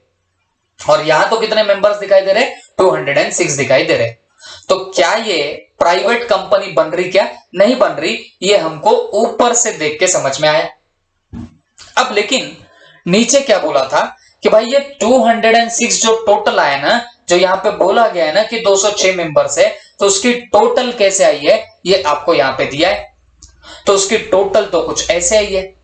उसमें क्या किया गया, करंट एम्प्लॉइज होल्डिंग शेयर्स 5, मतलब ये 206 में ऐसे भी कुछ मेंबर्स है जिन्होंने शेयर्स लिए बट वो हमारे कंपनी के एम्प्लॉइज है। वो हमारे कंपनी के क्या है, एम्प्लॉइज, जिनको हमने शेयर्स दिए। तो हमेशा याद रखो कंपनीज एक्ट बोलता है अगर आप आपके खुद के एम्प्लॉइज को शेयर्स दे रहे और वो वैसे अगर मेंबर्स बन रहे तो उनको कभी भी 200 के लिमिट में काउंट नहीं किया जाएगा। भले ही वो मेंबर्स है क्योंकि उन्होंने शेयर्स लिए बट फिर भी उनको 200 के लिमिट में काउंट नहीं करते। तो बच्चों ऐसे एम्प्लॉइज कितने हैं, ऐसे तो 5 एम्प्लॉइज है। ओके, जो हमारे मेंबर्स भी है। तो हमने बोला वो 200 की जो लिमिट हम लोग काउंट करते हैं ना प्राइवेट कंपनी के लिए, उनमें ऐसे एम्प्लॉइज को नहीं पकड़ा जाता जिन्होंने शेयर्स होल्ड करे। अब टोटल नंबर ऑफ मेंबर कितने निकल रहे, 206, और उसमें 5 एम्प्लॉइज है जो मेंबर्स भी है, तो इनको काउंट करते क्या नहीं। तो आप क्या कर देना, 206 में से 5 माइनस कर दो। वैसे ही फॉर्मर एम्प्लॉय है हु आर ऑल्सो मेंबर, मतलब हमारे कंपनी में पहले कोई एम्प्लॉय था जो मेंबर भी है कंपनी का। ओके, मतलब जिसको हमने शेयर्स तब दे के रखे हुए थे। तो अब सवाल ये उठता क्या वो पर्टिकुलर फॉर्मर एम्प्लॉय को भी हम काउंट करेंगे क्या 200 की लिमिट के लिए? तो जवाब है उसको भी हम लोग इंक्लूड नहीं करते, क्योंकि हमने पहले ही बोला है कि लिमिट ऑफ 200 में should not include the following. इन लोगों को नहीं लेते, कंपनी के एम्प्लॉय और former employees of the company. और जिन लोगों ने ज्वाइंटली होल्ड किया है तो उनको एक ही माना जाता है, 2 नहीं मानते। ओके, तो फिर यहां पे 206 की लिमिट में 5 एम्प्लॉइज तो है हमारे ही जिनको मेंबर बनाए, तो उनको कंसिडर करेंगे क्या 200 की लिमिट में? नहीं करना। तो वो तो क्योंकि 206 में आए तो इसके लिए मैंने 5 क्या कर दिया, माइनस कर दिया। वैसे ही कुछ फॉर्मर एम्प्लॉइज है जो कंपनी के मेंबर्स है, तो इनको भी मैं कंसिडर नहीं करूंगा, तो ये भी 2 मेंबर्स में निकाल दूंगा। तो टोटल आप अगर देखोगे तो 99, यहां पे टोटल कितनी आ रही है बताना, 199 मेंबर्स की टोटल आ रही है जो 200 से कम है। और हमने क्या सीखा कि भाई अगर आपको प्राइवेट कंपनी बनानी है तो 200 से कम मेंबर्स लगेंगे। ओके, हाँ, बट वो 200 के लिमिट में किसको काउंट नहीं करना, जो आपके करंट एम्प्लॉइज है उनको काउंट मत करो, या जो पहले के एम्प्लॉइज है जो पहले से मेंबर थे उन्हें भी काउंट नहीं करना। तो ये जो 206 का टोटल था, तो इसके अंदर ये करंट एम्प्लॉइज भी थे और फॉर्मर एम्प्लॉइज भी थे, जिनको हमने क्या कर दिया, यहां से निकाल दिया। ओके, एंड अकॉर्डिंगली ये यहाँ पे टोटल कितना आ रहा है बताना, फिर 199 आ रहा। तो मुझे एक बात बताओ, प्राइवेट कंपनी के लिए कितने लगते हैं मैक्सिमम? 200। तो ये बोल रहा था भाई 206 है, तो अपने दिल में आया कि बाबा 206 है तो ये प्राइवेट कंपनी नहीं बन सकती। बट जब हमने डिटेल में देखा तो हमको पता चला कि 7 एम्प्लॉइज तो थे, मतलब 7 में ऐसे कुछ लोग थे जो पहले एम्प्लॉय थे और जो कुछ अभी एम्प्लॉय है, तो इनको कंसिडर हम नहीं करते। तो वैसा देखा जाए तो अब टोटल कितने रहे? 199। और ये प्राइवेट कंपनी बन सकती है क्या? तो बन सकती है। तो बच्चों आई होप अब आपके दिमाग में सारा कुछ गया होगा। ओके, अब एक बार हम लोग फिर भी अब ये पूरी प्राइवेट कंपनी की डेफिनेशन पूरी देखते हैं। काफी सारी चीजें मैंने आपको यहाँ पे बताया हूं, तो थोड़ा सा लग सकता है भाई पहले स्टेज में कि ये कॉम्प्लिकेटेड होगा, बट आई डोंट थिंक कि इसमें इतना भी कोई कॉम्प्लिकेशन है। तो समझ के लो आराम से। क्या लिखा है हमने? Private company means a company which is by its article, मतलब ऐसी कंपनी जिसके आर्टिकल्स ऑफ एसोसिएशन के थ्रू क्या होता है? Restrict the right to transfer it share, मतलब इस कंपनी के क्या नहीं हो सकते? शेयर ट्रांसफर नहीं हो सकते, उसमें रेस्ट्रिक्शन होता है। Second, except in case of OPC, मतलब ओपीसी को छोड़ दिया जाए, then limits the number of members to 200। OPC को छोड़ दिया तो इसके नंबर ऑफ मेंबर सिर्फ 200 ही हो सकते, लेकिन provided that when 2 or more person hold 1 or more share in a company jointly, मतलब 2 या 2 से ज्यादा लोग कंपनी में शेयर होल्ड करते हैं जॉइंटली, तो they shall for the purposes of this sub clause be treated as single member, उनको आप लोग क्या मानने वाले? सिंगल मेंबर मानोगे। Is that clear?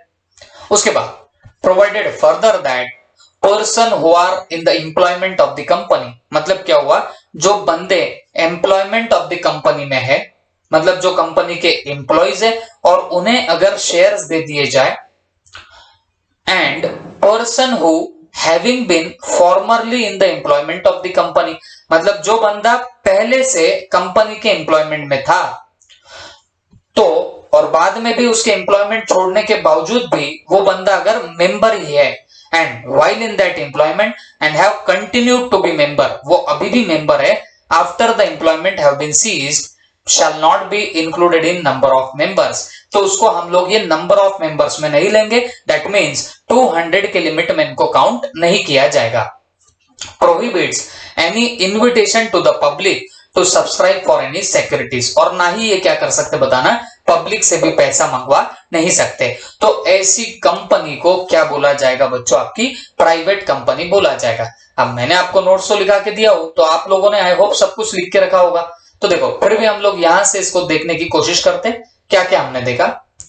Private company का मतलब होता, देखो यहां से हम लोगों ने स्टार्ट किया है। ओके, प्राइवेट कंपनी का मतलब है अ कंपनी विच बाइट्स आर्टिकल्स। ओके, अभी आपको आर्टिकल्स नहीं समझना था तो मैंने ऊपर आर्टिकल्स भी लिखा के दिया।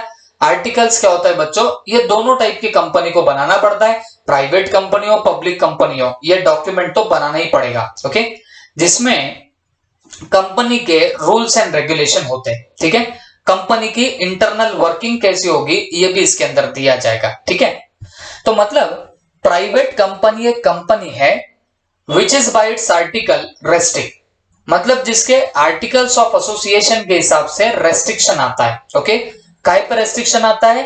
ट्रांसफरेबिलिटी ऑफ शेयर्स, मतलब यहां पे आप ट्रांसफर ऑफ शेयर्स कर सकते क्या? नहीं कर सकते। ये कहां लिखा है? आर्टिकल्स में। नंबर ऑफ मेंबर्स पे भी रेस्ट्रिक्शन है। बोलो नंबर ऑफ मेंबर्स पे कितना रेस्ट्रिक्शन है? 200। बट ये रेस्ट्रिक्शन किसको अप्लाई नहीं होता? ओपीसी को, क्योंकि ओपीसी के लिए तो भाई एक ही बंदा काफी होता है, और ना ही ये इनविटेशन फ्रॉम पब्लिक मंगा सकते हैं। ठीक है, तो मोटा मोटा तो आपके ये 3 पार्ट का ही यहाँ पे क्या बनेगा बताना, articles of association by restrictive clause बनेगा। लेकिन जब आप थोड़ा सा नीचे जाओगे तो यहां पे क्या बोला है, प्राइवेट कंपनी में ये जो नंबर ऑफ मेंबर्स 200 बोले हैं, ये नंबर ऑफ मेंबर्स 200 को भी रेस्ट्रिक्शन है।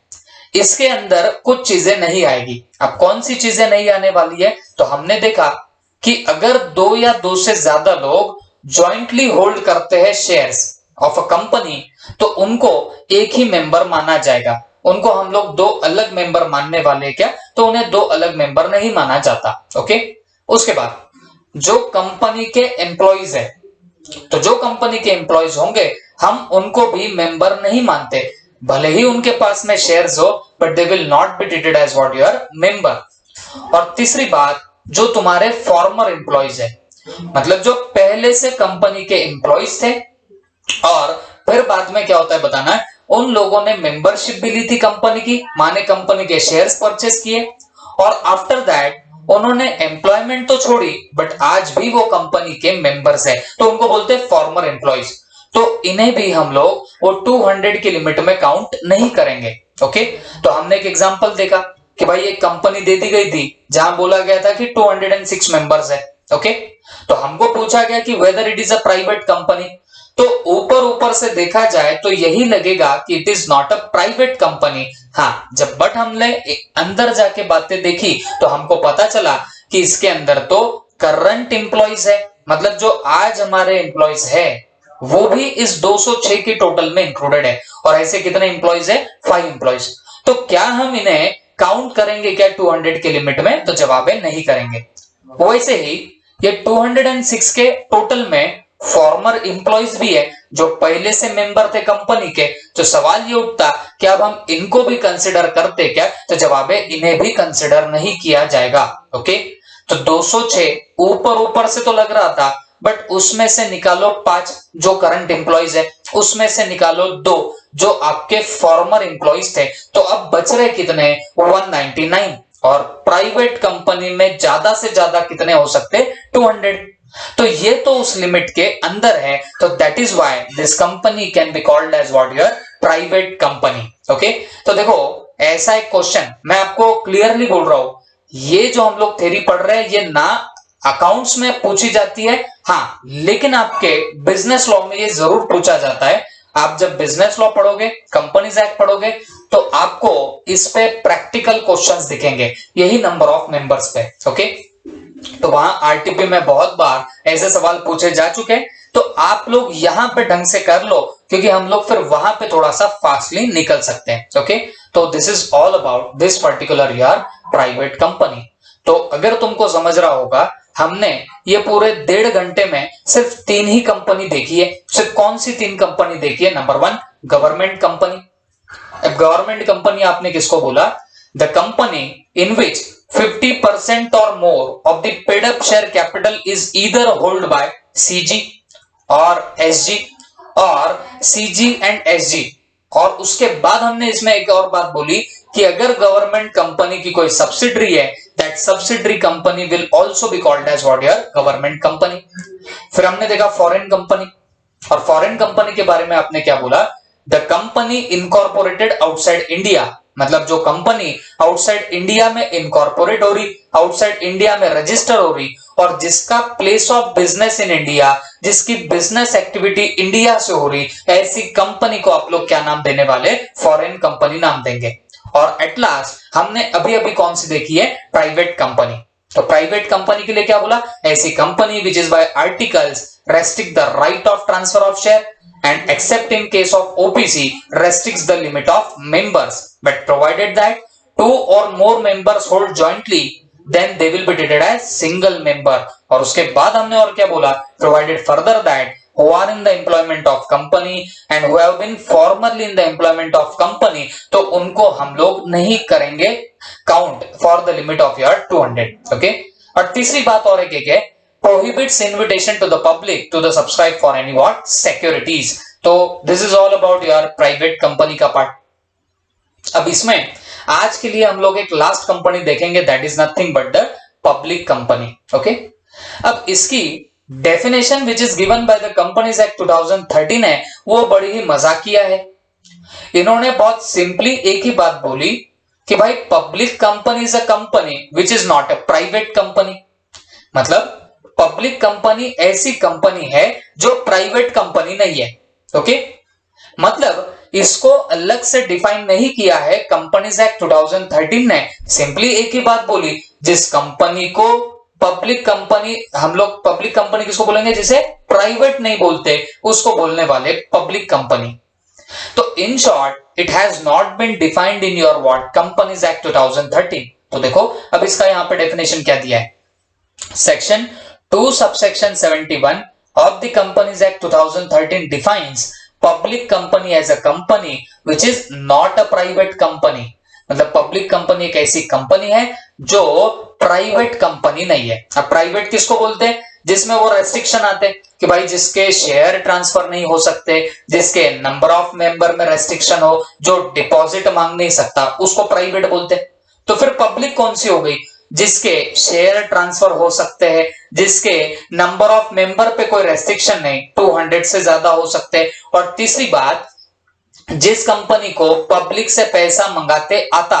ये तीनों चीजें जहां रेस्ट्रिक्टेड ना हो उसको क्या बोलने का? Public company. क्योंकि प्राइवेट कंपनी में ये 3 रेस्ट्रिक्शंस आते जो आपके पब्लिक कंपनी में नहीं रहेंगे। Is that clear? तो भाई पब्लिक कंपनी की आई होप आपको डेफिनेशन समझी होगी। यहां तो बस इतना बोला, it is not a private company. Okay, provided that a company which is subsidiary of company not being a private company shall be deemed to be public company। Okay, मतलब अगर पब्लिक कंपनी की subsidiary company की बात करें तो वो भी company आपकी क्या बोलेंगे बताना? उसको भी हम लोग पब्लिक कंपनी बोलेंगे। मतलब provided that a company which is a subsidiary of company being not being a private company shall be deemed to be public company even where such subsidiary company continues to be a private company in its articles। अब इसका मतलब क्या हुआ? Please ध्यान से समझना ये भी बात को, ये बड़ी ही अनोखी बातें हैं, ध्यान से सुनो। अब बच्चों आप लोग समझ के लेना, ये एक कंपनी है, ओके, जो प्राइवेट कंपनी नहीं है।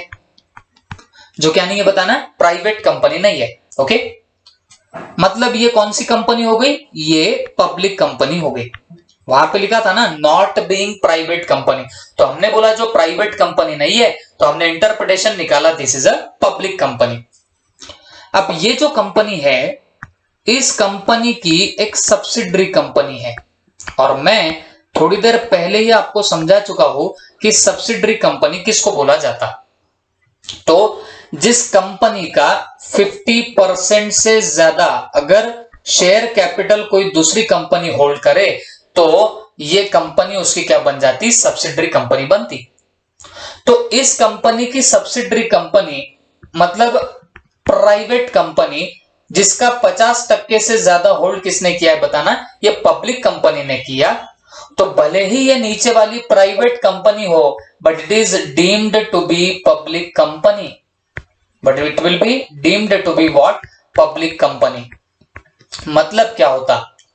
मतलब अगर पब्लिक कंपनी की कोई सब्सिडरी कंपनी है जो भले ही प्राइवेट कंपनी हो उसके आर्टिकल से, बट उसको क्या मान लिया जाएगा? Deemed to be public company. Deemed का मतलब है मान लिया जाता। अब हमको भी समझता कि वो अगर प्राइवेट कंपनी है तो वो पब्लिक नहीं हो सकती, बट लॉ बोलता है वो प्राइवेट भी कंपनी रही ना तो भी हम लोग मान के लेंगे कि ये कौन सी कंपनी बताना? Public company. तो बच्चों ये क्लॉज एग्जैक्टली क्या बोलता कि अगर कोई पब्लिक कंपनी है, पब्लिक कंपनी की कोई सब्सिडरी कंपनी है। सब्सिडरी का मतलब क्या? जिस कंपनी का 50% से ज्यादा होल्ड किया है उस पब्लिक कंपनी ने, तो फिर वो सब्सिडरी कंपनी भले ही प्राइवेट कंपनी क्यों ना हो, बट फिर भी उसको क्या मान लिया जाएगा? पब्लिक कंपनी ही माना जाएगा। ओके, तो यहां पे पब्लिक कंपनी का डेफिनेशन क्या बन रहा बच्चों? पहली बात तो पब्लिक कंपनी का मतलब होता कि जो कंपनी प्राइवेट कंपनी नहीं है, और दूसरी बात क्या बोली? दूसरी बात ये बोलता है कि भाई अगर पब्लिक कंपनी की सब्सिडरी कंपनी प्राइवेट कंपनी भी क्यों ना हो, बट फिर भी उसको क्या मान लिया जाएगा बताना? उसको पब्लिक कंपनी ही माना जाएगा। Okay, a company which is listed public company if its get unlisted continues to be a public company. Listed unlisted बोले तो शेयर मार्केट पर डिपेंड करता है। अगर आपने शेयर मार्केट में उसको रजिस्टर करा है तो लिस्टेड, नहीं करा है तो अनलिस्टेड है। वो शेयर मार्केट में जाओ मत जाओ, बट वो स्टिल एक पब्लिक कंपनी ही रहती है। No minimum paid up share capital. The minimum paid up share capital requirement is 1 lakh in case of private company and 5 lakh in case of public company has been done away। अरे भाई ध्यान रखना, बलजबरी रट्टा मत मार लेना 1 लाख 5 लाख। इन्होंने बोला देखो पहले हुआ करता था एक जमाना जहां minimum paid up share capital की रिक्वायरमेंट होती थी, बट आज के डेट में कोई रिक्वायरमेंट नहीं होती। ओके, अकॉर्डिंगली ये इतना बस याद रखो, no minimum paid up share capital requirement will now apply for incorporating private और पब्लिक कंपनी। आज के डेट में पब्लिक प्राइवेट कंपनी बनाने के लिए आपको कोई रिक्वायरमेंट नहीं होती पेड अप शेयर कैपिटल की। दैट्स इट, इतना आप लोग अच्छे से याद रखना। आई होप आपको ये सब बातें दिमाग में गई होगी। ठीक है, please note it down properly.